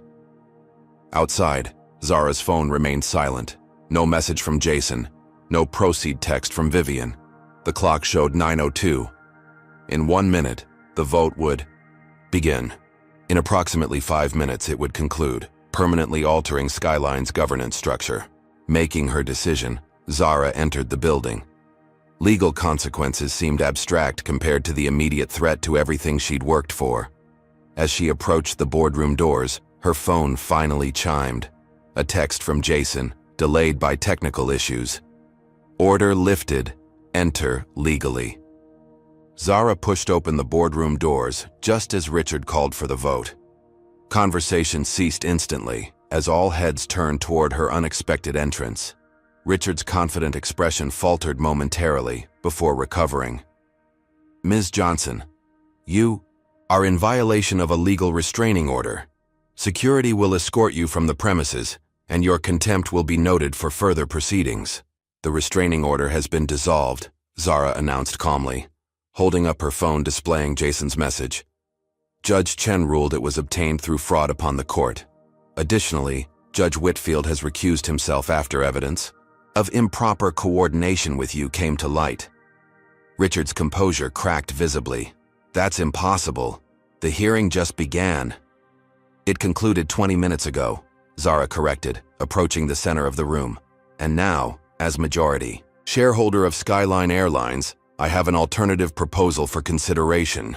The atmosphere shifted as Zara outlined her evidence, not just the discrimination on her flight, but the years of systematic abuses revealed through Margaret's phone.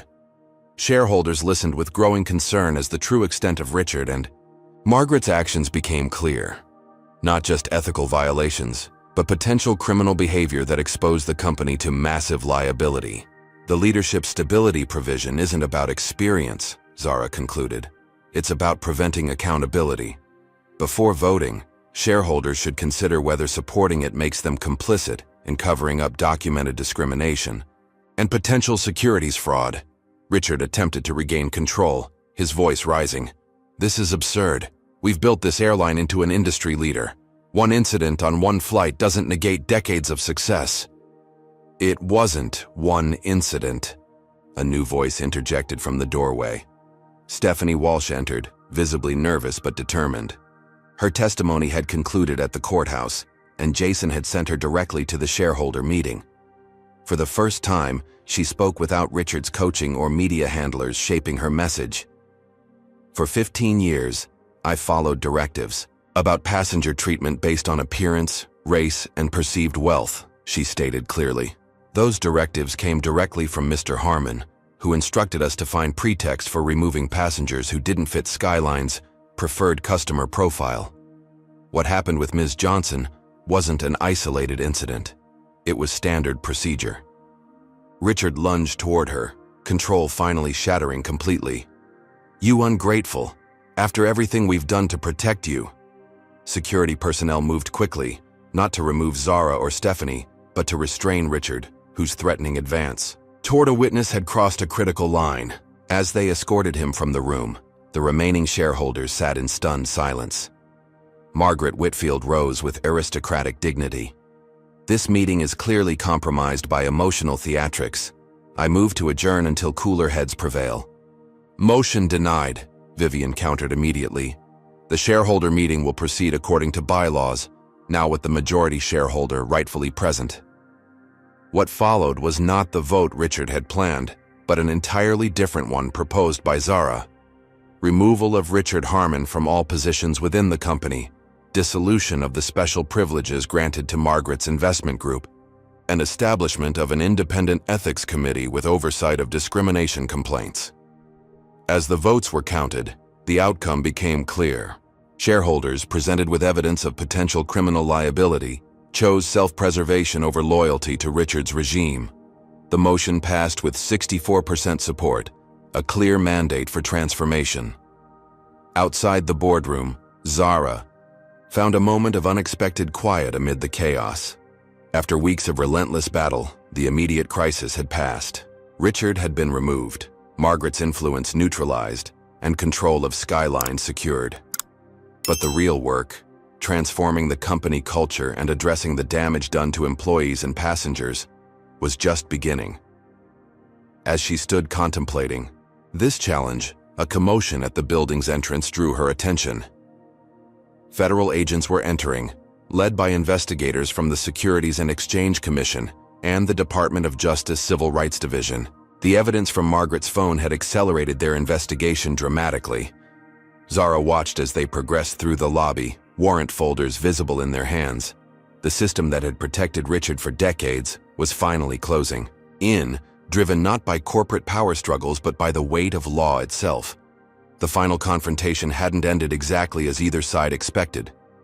Richard's carefully constructed power base had collapsed not through Zara's ownership claims alone, but through his own documented actions and the courage of witnesses like Stephanie. What began as discrimination against one passenger had exposed corruption affecting thousands.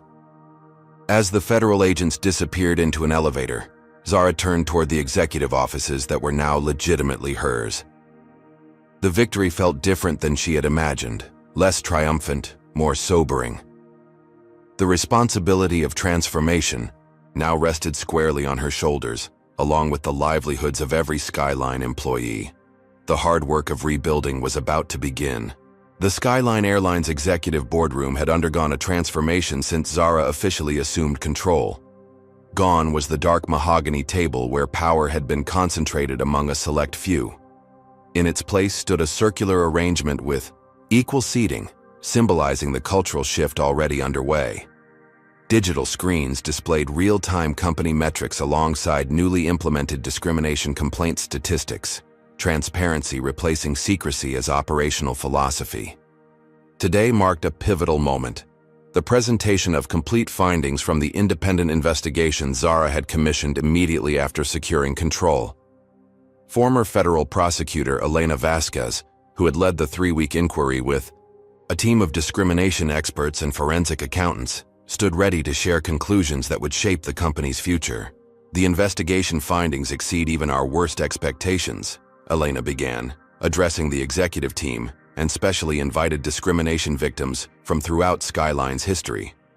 We've documented 347 cases of explicit racial discrimination over the past decade, with patterns suggesting thousands more unreported incidents.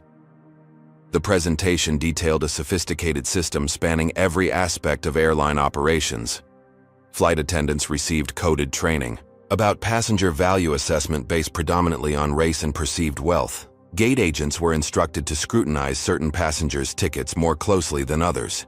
Promotion committees used evaluation criteria specifically designed to disadvantage non-white employees. Most disturbing, Elena continued, displaying financial records, is the dedicated fund established for quietly settling discrimination claims. Budgeted annually at $8 million, these settlements included aggressive non-disclosure agreements and often resulted in employment termination for complainants regardless of case merit. The documents revealed Margaret Whitfield's central role in designing this system. As a major investor with political connections, she had positioned herself as cultural guardian of the airline, ensuring it maintained what internal documents called its traditional passenger appeal, a euphemism for catering primarily to wealthy white customers. Richard's contribution had been operational implementation and enforcement. Voice recordings recovered from Margaret's phone captured him instructing department heads to maintain appropriate demographic balances in visible positions and to discourage certain passenger profiles through selective service adjustments. In legal terms, Elena concluded grimly, this constitutes a textbook civil rights conspiracy. The evidence supports criminal charges against both primary architects and numerous secondary participants. As the presentation concluded, silence filled the room. For many longtime employees witnessing the revelation, the evidence confirmed suspicions they'd harbored for years but couldn't prove individually. For others who had benefited from the system, It forced uncomfortable recognition of complicity. Zara allowed the moment to resonate before speaking. This isn't just Skyline's problem. We've found evidence of similar systems at 6 major competitors, orchestrated through industry associations and shared consultants. The patterns are nearly identical. She displayed communications showing how Richard and Margaret had shared their passenger management techniques through exclusive industry forums, creating common practices that disproportionately impacted minority travelers across multiple airlines. What had seemed like isolated incidents were actually manifestations of coordinated policy. Our response must be equally systematic, Zara continued. Starting today, we're implementing comprehensive reforms in hiring, promotion, customer service protocols, and complaint resolution. Every policy will be examined for disparate impact and revised accordingly. The ambitious plan included mandatory unconscious bias training for all employees, anonymous complaint channels with independent investigation, demographic auditing of passenger service quality, and promotion criteria focused exclusively on measurable performance metrics. Most significantly, Zara announced the creation of a public-facing dashboard reporting discrimination statistics quarterly, radical transparency unprecedented in the industry. As the meeting progressed to implementation details, an urgent message arrived for Zara's legal team. Federal prosecutors had filed formal charges against Richard Harmon and Margaret Whitfield for conspiracy against civil rights, wire fraud related to discrimination settlements, and securities violations for misrepresenting company practices to investors. The news spread quickly throughout the building. For many employees who had suffered under the previous regime, the charges represented long-delayed accountability. For those who had quietly enabled the system, they triggered anxiety about potential personal exposure. Amid this tense atmosphere, Stephanie Walsh requested a meeting with Zara. Since her pivotal testimony at the shareholder meeting, Stephanie had been on administrative leave, her future with the company uncertain. Now she sat across from the young executive, composure masking, obvious nervousness. "I know I don't deserve consideration," Stephanie began hesitantly. "I participated in discrimination that hurt countless passengers. There's no excuse for my actions." "You're right," Zara agreed, neither hostile nor particularly sympathetic. "You actively discriminated against passengers based on race, including me." Stephanie nodded, accepting the direct assessment. "I'm not asking for forgiveness. I'm asking for the opportunity to help fix what I helped break. I know the system intimately, the coded language, the training techniques, the ways discrimination was disguised as customer service. That knowledge could be valuable in dismantling similar practices." The proposal was unexpected, but pragmatic. Stephanie's insider perspective could indeed accelerate reform efforts. Still, Zara considered carefully before responding. "You'd work with the Ethics Oversight Committee in an advisory capacity only," she finally decided. "No passenger contact, no supervisory authority. Your compensation would reflect that limited role. Most importantly, you'd participate in a public accountability process, speaking candidly about past practices so we can educate the industry about how discrimination becomes systemized." The terms were stringent but fair, a path to redemption through genuine contribution rather than simple punishment. Stephanie accepted immediately, recognizing the opportunity as more than she could have reasonably expected. As this conversation concluded, another unfolded in federal court, where Richard Harmon faced arraignment on multiple charges.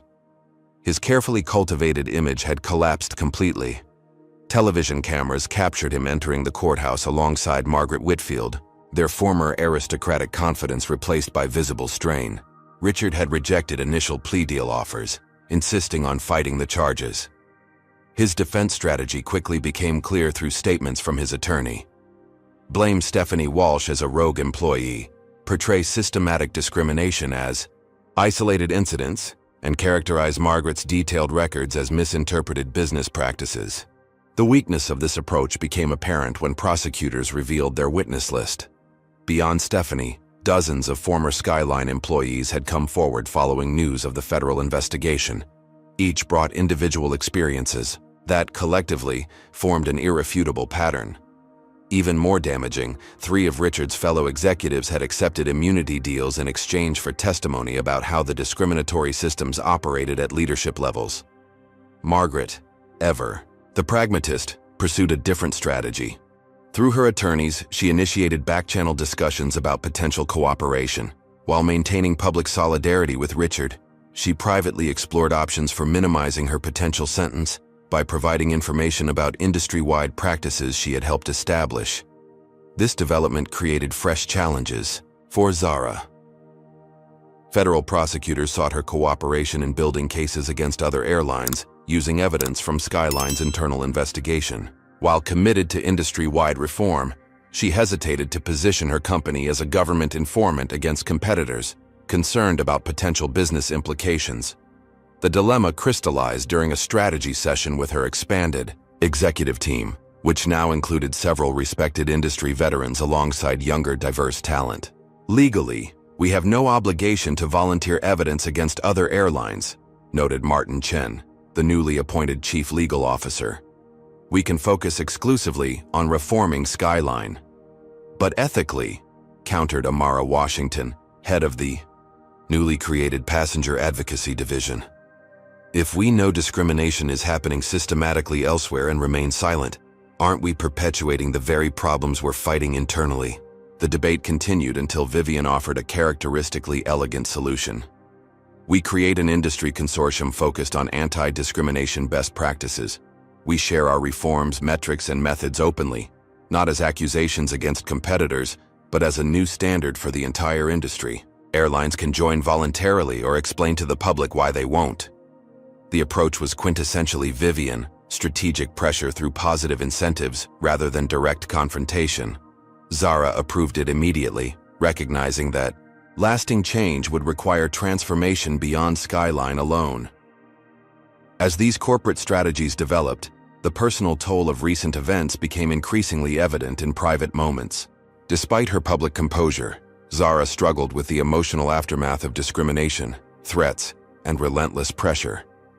Being proven right offered little comfort against the reality that systems designed to exclude people like her remained deeply entrenched throughout American business. Jason Miller, whose legal representation had evolved into genuine friendship, noticed her subdued mood during a preparation session for upcoming congressional testimony. "You've achieved more in a month than most activists accomplish in decades," he observed. "Why do I sense you're not celebrating?" Zara considered the question before answering thoughtfully. "Because winning the battle isn't the same as winning the war. Richard and Margaret are facing consequences, but they're symptoms of a much larger problem. The same systems that protected them exist in every industry, every institution. For every discriminatory leader exposed, dozens remain in power." "True," Jason acknowledged. "But systems change through accumulated pressure points. What happened at Skyline isn't isolated anymore. It's become a national conversation about corporate accountability for discrimination. That's how transformation begins." The conversation was interrupted by breaking news alerts. Richard Harmon had suffered an apparent medical episode during a court hearing.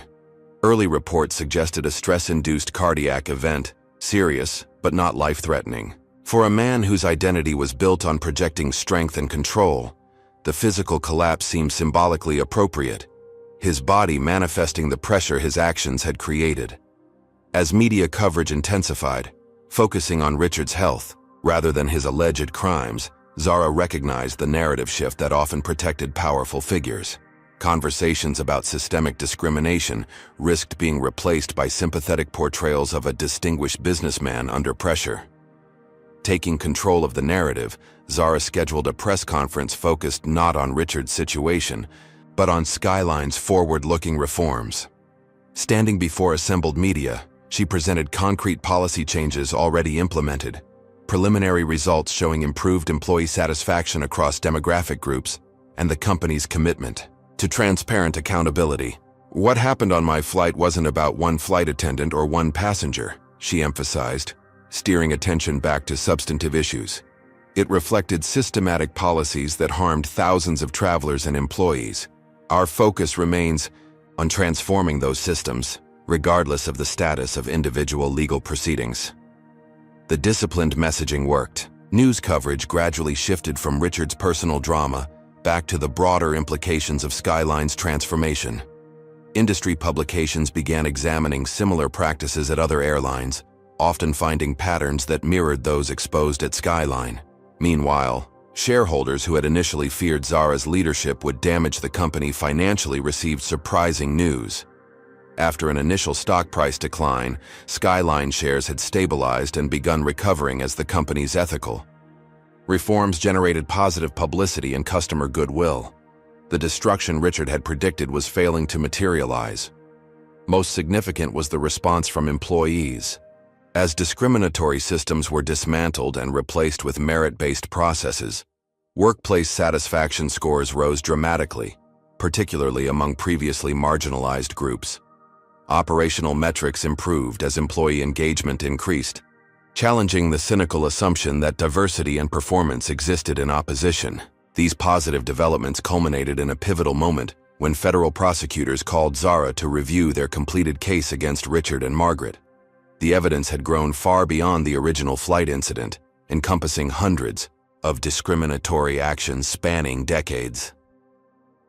Based on testimony and financial records, the lead prosecutor explained, we're adding charges related to civil rights conspiracy, witness tampering, and obstruction of justice. The potential sentences now exceed 20 years, if convicted on all counts. The severity reflected not just the discrimination itself, but the elaborate systems created to conceal it and punish those who reported it. What Richard and Margaret had dismissed as standard industry practices had been recognized for what they truly were: calculated violations of fundamental civil rights protections. As Zara left the federal building, she encountered an unexpected figure: Margaret Whitfield, accompanied by her legal team, apparently concluding a cooperation agreement with prosecutors. Their eyes met briefly across the lobby. The aging aristocrat, who had helped design discriminatory systems facing the young black woman who had exposed them. Margaret's gaze held neither remorse nor recognition, only cold calculation about her diminishing options. For her, discrimination had never been personal, merely a business strategy to maximize profits by catering to certain customers at others' expense. That clinical approach had finally met its reckoning in the form of federal charges that even her considerable influence couldn't dispel. The moment passed without acknowledgement from either woman. Zara continued toward the exit while Margaret disappeared into a conference room with prosecutors, each moving along paths that had intersected dramatically but would now permanently diverge. Back at Skyline headquarters, final preparations were underway for a company-wide address where Zara would present the complete evidence gathered during the investigation. Employees at all levels would learn exactly how discrimination had been institutionalized throughout the airline's operations, from hiring to promotion to passenger service. The presentation represented a calculated risk. Exposing the full extent of past practices might initially damage company morale and public perception. However, Zara remained convinced that genuine transformation required unflinching honesty about previous failures. "We can't build something new while pretending the old system was just a few bad actors," she explained to concerned board members. "Everyone needs to understand how discrimination became standard operating procedure so we can dismantle it completely." When the time came, Zara stood before assembled executives, managers, and employee representatives, with thousands more watching via secure video stream. She began not with corporate platitudes about moving forward, but with stark documentation of how discrimination had been systematically implemented and rewarded. "The evidence shows this wasn't accidental," she stated clearly, displaying internal memos with coded language about passenger demographics and cabin culture. These policies were deliberately created, carefully documented, and methodically enforced throughout the company. The presentation included audio recordings of Richard instructing department heads to maintain appropriate passenger profiles, and Margaret discussing how to identify undesirable customers during the boarding process. Most shocking to many, longtime employees were transcripts showing how racism had been embedded in evaluation criteria for everything from hiring to promotion. As damning evidence accumulated on screen after screen, the atmosphere in the room transformed. Initial defensiveness gave way to uncomfortable recognition, then to genuine shock as the comprehensive nature of the conspiracy became clear. This wasn't isolated prejudice, but an elaborate system designed at the highest levels to institutionalize discrimination while maintaining plausible deniability. Zara concluded not with accusations but with accountability.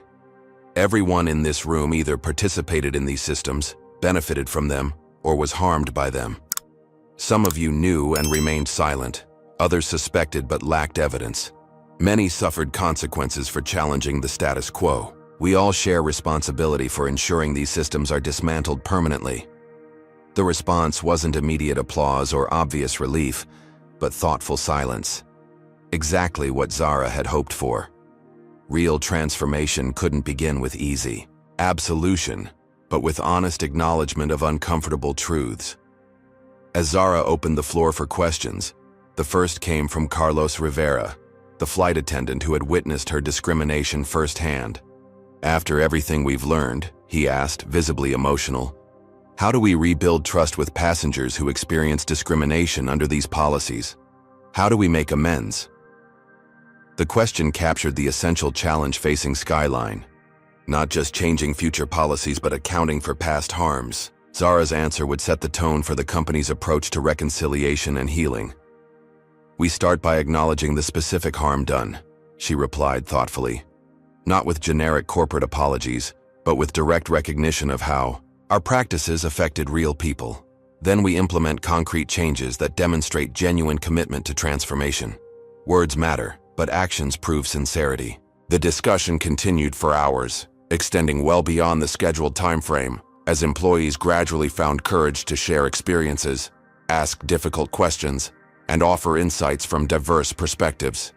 What had begun as a presentation evolved into a company-wide dialogue about race, power, and institutional change. Precisely the conversation Skyline had avoided for decades. Meanwhile, across town in a federal courthouse, Richard Harmon faced a critical hearing following his ATO medical episode. Having recovered sufficiently to appear, he sat beside his attorneys as prosecutors presented the expanded case against him, including new evidence uncovered through Margaret's cooperation. The courtroom fell silent as prosecutors played recordings of Richard explicitly instructing managers to create pretexts for removing certain passengers from premium cabins, using coded language about passenger quality and cabin atmosphere. His own voice methodically explained how to document these removals to appear non-discriminatory while achieving discriminatory outcomes. Most damaging was evidence showing Richard had personally intervened to destroy discrimination complaints filed by employees, including ordering the termination of whistleblowers under manufactured performance concerns. The systematic nature of these actions elevated them from problematic practices to potential criminal conspiracy. When the judge asked how he pleaded to the expanded charges, Richard's trademark confidence finally crumbled completely. After brief consultation with attorneys, he uttered a single word that represented the collapse of decades of power and privilege: guilty. The plea agreement, hastily negotiated during court recess, would spare Richard maximum penalties in exchange for cooperation identifying industry-wide discriminatory practices. His sentencing would be delayed pending this cooperation, but significant prison time remained inevitable given the severity and scope of admitted offenses. News of Richard's guilty plea spread rapidly through Skyline's offices, adding profound weight to the ongoing company discussions about discrimination. The man who had embodied the airline's leadership for decades had admitted to orchestrating systematic civil rights violations, confirming what many employees had experienced but couldn't previously prove. For Zara, the plea represented not personal vindication but institutional accountability. Richard's admission transformed her experience from individual complaint to acknowledged pattern, validating not just her specific incident, but countless others who had faced similar treatment without her resources or position to fight back. Later that evening, as the extended company meeting finally concluded, Zara found a moment of solitude in her new office.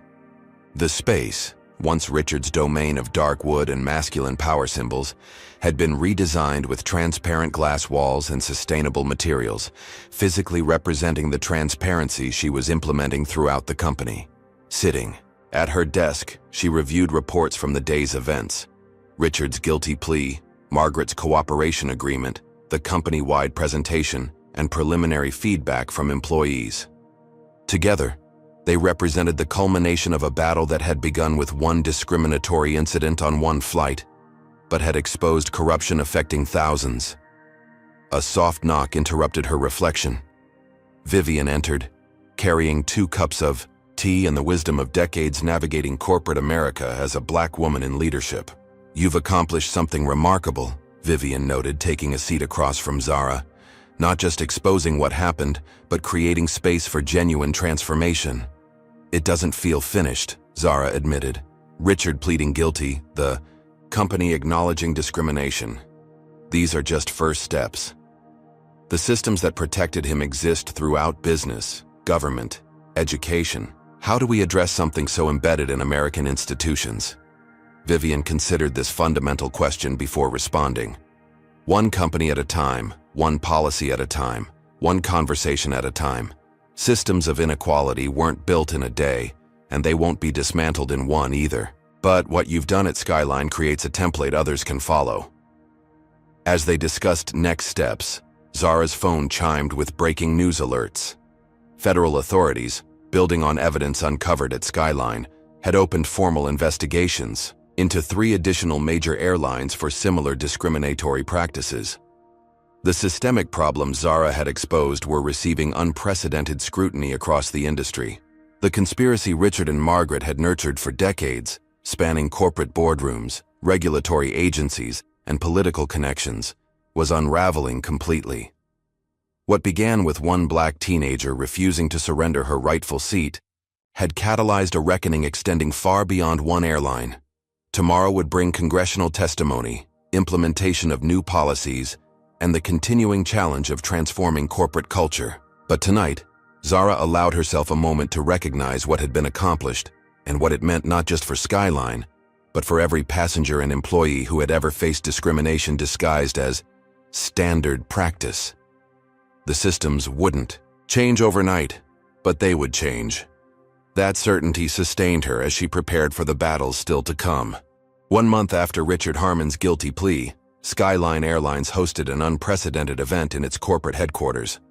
The Grand Ballroom, once reserved for executive functions and VIP customers, now welcomed former employees who had filed discrimination complaints over the past decade. Hundreds of individuals whose careers and dignity had been sacrificed to maintain the airline's traditional culture. Zara moved thoughtfully among the guests, listening more than speaking. Each conversation revealed patterns connecting individual experiences to the systematic discrimination she had uncovered. A Black pilot repeatedly passed over for captain positions despite exemplary performance records. A Latina flight attendant disciplined for speaking Spanish to Hispanic passengers. An Indian customer service representative terminated after passengers complained about his accent. These weren't isolated incidents, but manifestations of deliberate policies documented in the files Richard and Margaret had tried desperately to destroy. Now, those same files formed the foundation for Skyline's unprecedented remediation program, including financial compensation, reinstatement opportunities, and public acknowledgement of institutional failures. Vivian joined Zara as the formal program began, both women taking seats among the audience, rather than at the executive table. Their decision reflected a fundamental principle of the new Skyline: leadership as service rather than status. Carlos Rivera, now heading the newly established Diversity and Inclusion Department, opened the proceedings with appropriate gravity. "Today isn't about corporate apologies or legal settlements," he emphasized. "It's about acknowledging specific harms done to real people through deliberate policies and taking concrete steps toward justice and transformation." The comprehensive remediation plan unveiled that day extended beyond financial compensation. Former employees were offered reinstatement with seniority recognition, back pay for wrongful terminations, and career development opportunities addressing advancement opportunities they had been systematically denied. Most significantly, Skyline established an independent oversight committee led by civil rights attorneys and former transportation regulators. This committee would have unprecedented authority to review all discrimination complaints directly, bypassing management altogether if necessary. No company has ever voluntarily created this level of external accountability, noted Jason Miller, who had helped design the oversight structure. It's a complete reversal from previous practices of burying complaints and silencing victims. While the remediation program progressed, equally significant transformations were occurring throughout Skyline's operations. The airline's notorious premium passenger profile, the coded system for identifying desirable first-class customers based largely on race and appearance, had been replaced with transparent service standards applied equally to all travelers. Hiring and promotion practices underwent similar overhauls. Previously subjective criteria like cultural fit and executive presence were replaced with measurable performance metrics and skills assessments. Training programs specifically addressed unconscious bias in everything from crew assignments to passenger interactions. Most visibly, Skyline's marketing materials now featured diverse passengers and employees across all service classes, a dramatic departure from previous campaigns focusing almost exclusively on white business travelers in premium cabins. This shift reflected not just rhetorical commitment, but fundamental rethinking of the airline's market positioning and customer base. The results of these changes were becoming measurable. Employee satisfaction scores rose dramatically across demographic groups. Customer complaints about discriminatory treatment declined by 70%. Perhaps most surprising to skeptical board members, revenue trends remained stable despite predictions that traditional customers would abandon the airline over its transformed corporate culture. Not everyone embraced these changes, of course. Some longtime managers resigned rather than adapt to new accountability standards. Certain frequent flyers publicly canceled their memberships, explicitly citing discomfort with the airline's diversity initiatives. Industry publications featured occasional opinion pieces questioning whether Skyline had overcorrected in response to one unfortunate incident. Zara had anticipated this resistance and prepared accordingly. The company's communication strategy neither ignored criticism nor became defensive, instead consistently refocusing attention on measurable improvements in service quality and employee engagement, resulting from more equitable practices. This approach was tested most dramatically during Stephanie Walsh's first public appearance as part of the Ethics Oversight Committee. Speaking at an industry conference on customer service, she delivered unflinching testimony about her participation in systematic discrimination against passengers of color. "We were trained to use coded language and plausible pretexts," she explained to a stunned audience of airline professionals. Phrases like cabin balance and passenger compatibility that sounded neutral but meant identifying black and brown passengers for removal from premium cabins. It wasn't about individual prejudice, it was company policy, carefully designed to appear non-discriminatory while achieving discriminatory outcomes. Her candid description of these practices created intense discomfort among industry representatives, who recognized similar systems operating within their own airlines. Several walked out in protest. Others remained but challenged Stephanie's account, suggesting she was exaggerating to protect herself from legal consequences. The backlash intensified when conference organizers abruptly canceled the remainder of the session, citing scheduling conflicts, but transparently attempting to suppress uncomfortable truths about industry practices. Video of the truncated presentation went viral nevertheless, forcing long overdue conversations throughout the aviation sector. Meanwhile, federal investigations into other airlines accelerated based on evidence provided through Richard and Margaret's cooperation agreements. These investigations revealed patterns strikingly similar to those uncovered at Skyline, suggesting not coincidental parallel development, but coordinated industry practices shared through executive networks and industry associations. For Zara, these developments confirmed her initial instinct that the problem extended far beyond one flight attendant or one airline.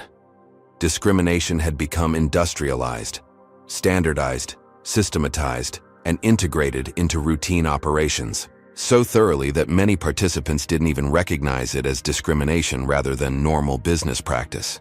This perspective informed her testimony before the Congressional Transportation Committee, where she appeared alongside other industry leaders to address systemic discrimination in commercial aviation. Unlike other witnesses who offered vague commitments to reviewing practices and enhancing sensitivity, Zara presented specific evidence and concrete reforms. The issue isn't isolated incidents or individual prejudice, she explained to legislators. It's systematic policies deliberately designed to appear neutral while producing discriminatory outcomes. Addressing this requires not just diversity, training, but structural changes to hiring, promotion, service delivery, and most importantly, accountability systems. Her testimony stood in stark contrast to industry representatives who continued minimizing the scope of the problem and resisting regulatory oversight. The difference didn't go unnoticed by committee members or the public, with UR's Skyline standard trending nationally as viewers compared Zara's forthright approach with defensive corporate posturing from competitors. Back at Skyline headquarters, the contrast between past and present became particularly evident during Richard Harmon's sentencing hearing. From a conference room repurposed as a viewing area, employees watched live-stream coverage as the former executive received a 12-year prison sentence for civil rights violations, wire fraud, and obstruction of justice. The judge's comments during sentencing were particularly noteworthy. "These weren't impulsive acts or isolated misjudgments," she observed grimly. "The evidence shows a calculated, systematic effort to deny equal treatment based on race, while creating elaborate mechanisms to conceal these practices. Such deliberate violation of fundamental civil rights warrants significant consequences." Margaret Whitfield received a lesser sentence of 5 years due to her eventual cooperation, though her financial penalties actually exceeded Richard's. The court ordered disgorgement of millions in profits directly traceable to discriminatory practices she had helped design and implement. The ruling established important precedent for holding investors accountable for knowingly profiting from civil rights violations. These legal proceedings received significant coverage, but Zara ensured equal attention for Skyline's positive transformations. The airline hosted open houses showcasing new training programs, transparent complaint systems, and employee resource groups. Media tours highlighted tangible changes in everything from hiring practices to in-flight service standards. Most impactful was Skyline's industry-leading transparency initiative, quarterly public reporting on discrimination complaints, investigations, and resolutions. This unprecedented accountability measure initially drew skepticism from industry analysts who warned about potential brand damage from acknowledging problems. Instead, the transparency generated surprising customer loyalty, particularly among travelers who had previously avoided the airline due to its reputation for discriminatory treatment. "People understand that problems will occur in any large organization," Zara explained during a business leadership forum. "What builds trust isn't claiming perfection, but demonstrating commitment to addressing issues openly when they arise." This philosophy informed perhaps the most significant moment in Skyline's transformation journey: the public event where Zara officially forgave Stephanie Walsh for her role in the original discriminatory incident.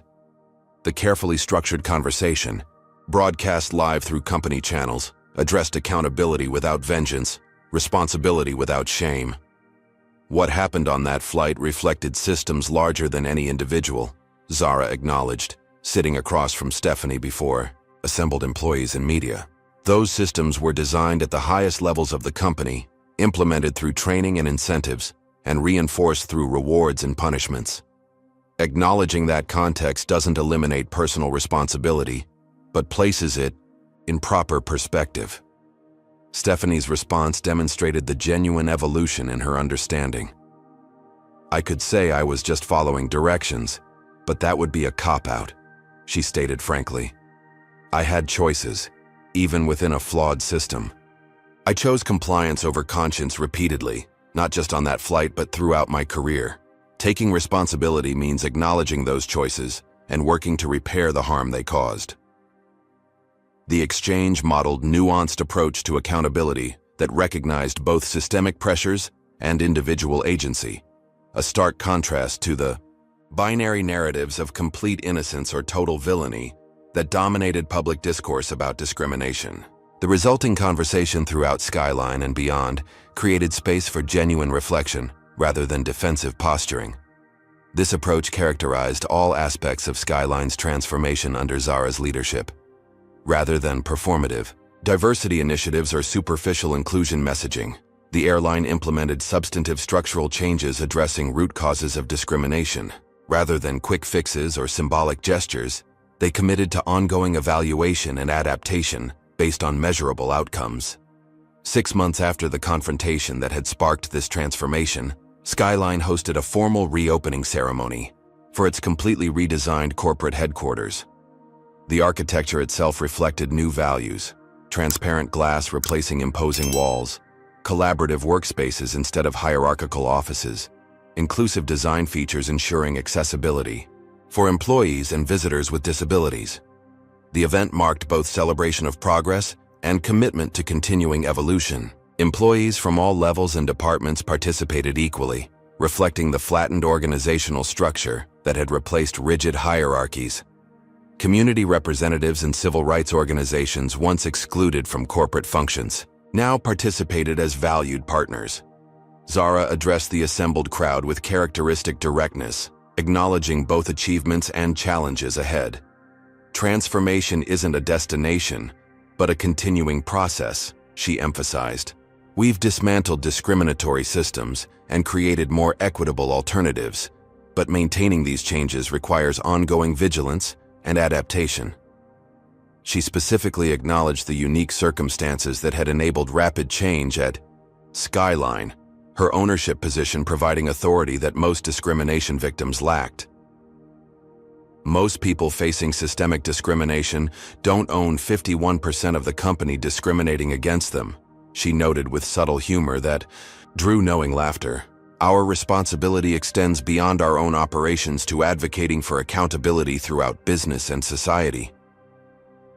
This broader vision had already begun materializing through the industry consortium Vivian had proposed months earlier. Initially, viewed skeptically by competitors, the Equitable Aviation Alliance had gained momentum as federal investigations made resistance increasingly untenable. 5 major airlines had joined, agreeing to shared standards for transparent complaint processing, demographic data collection, and independent oversight. The consortium established specific metrics for evaluating equality in customer experience, employee advancement, and corporate governance. Participating airlines published standardized reports allowing direct comparison of performance across these dimensions. The resulting accountability created powerful incentives for continuous improvement industry-wide. As the reopening ceremony concluded, Zara stood beside Vivian watching employees, community partners, and media representatives mingling freely in spaces once reserved exclusively for executives. The contrast with Skyline's former corporate culture couldn't have been more striking. "Did you ever imagine we'd get here?" Zara asked quietly. "When you first discovered my algorithm at that science fair, did you envision any of this?" Vivian considered the question thoughtfully. "I recognized your technical brilliance immediately. Your moral courage became evident later. But this?" She gestured toward the transformed space and the diverse community inhabiting it. "This exceeds even my most optimistic expectations." Their conversation was interrupted by the arrival of Carlos Rivera, now confidently directing the diversity and inclusion initiatives he had once feared advocating. "The stock report just came in," he announced with evident satisfaction. "We've reached an all-time high. Turns out ethics and profits aren't mutually exclusive after all." The financial validation held special significance given predictions that Skyline would collapse under Zara's inexperienced leadership. Instead, the airline had emerged stronger through transformation, not despite addressing discrimination but because of it. Improved employee engagement, enhanced customer loyalty, and reduced legal liability all contributed to performance exceeding industry averages. As the celebration continued around them, Zara reflected on the journey from that first confrontation in the aircraft cabin to this moment of genuine transformation. The discrimination she had faced wasn't unique. It had been experienced by countless passengers and employees throughout the airline's history. What made her experience different was the power to demand accountability and implement change. That realization informed the initiative she would announce the following week: the Skyline Justice Fund, endowed with $50 million from company profits to support discrimination victims throughout the transportation industry. The fund would provide legal representation, career development, and advocacy resources to individuals challenging systemic discrimination without Zara's advantages of ownership and wealth. This commitment to extending transformation beyond Skyline itself represented the culmination of her original vision, not just creating one equitable company, but catalyzing industry-wide change. The path forward wouldn't be easy or straightforward, but it had been definitively established. Later that evening, as celebrations wound down, Zara took a moment alone in the redesigned boardroom. The circular table representing equal voice had replaced the hierarchical arrangement that once elevated executive authority above all others. The walls featured artwork created by employees from throughout the company, representing diverse perspectives and experiences. On a digital display, the new company slogan appeared beside real-time operational metrics, measuring both financial performance and equality indicators. Everyone belongs in first class. The phrase captured Skyline's transformed identity, not just a transportation provider, but a community committed to equal dignity for all passengers and employees. What had begun with one black teenager refusing to surrender her rightful seat had become a movement for justice extending far beyond one flight or one airline. Zara touched the simple gold pendant she still wore, her mother's gift symbolizing persistence against barriers. The airline that had once discriminated against both her parents had been transformed into a model of inclusion. The systems designed to exclude people like her now actively promoted equality of opportunity and treatment. The work wasn't finished. Transformation never is. But standing in that redesigned space, surrounded by evidence of profound change, Zara Johnson allowed herself to recognize what had been accomplished through courage, perseverance, and unwavering commitment to justice. One step at a time, one policy at a time, one conversation at a time, the impossible had become reality. Everyone belonged in first class now, and no one would tell them to move. The story of Zara Johnson teaches us that discrimination is rarely just about isolated incidents. It's often embedded in sophisticated systems designed to appear neutral while achieving discriminatory outcomes. These systems persist because they're protected by powerful networks spanning corporate boardrooms, regulatory agencies, and political connections. True transformation requires more than diversity training or symbolic gestures. It demands structural changes to hiring, promotion, service delivery, and accountability mechanisms. Most crucially, it requires courage from individuals willing to challenge established norms, despite potential consequences. Zara's journey shows that even the most entrenched discriminatory systems can be dismantled when confronted with unwavering determination and strategic action. She succeeded not just because of her ownership position, but because she combined moral clarity with pragmatic solutions that improved the company overall. The story also highlights the importance of allies at all levels, from Vivian's mentorship to Jason's legal expertise to Stephanie's eventual testimony. No one person can transform an entire system alone. Meaningful change requires collective action across positions and perspectives.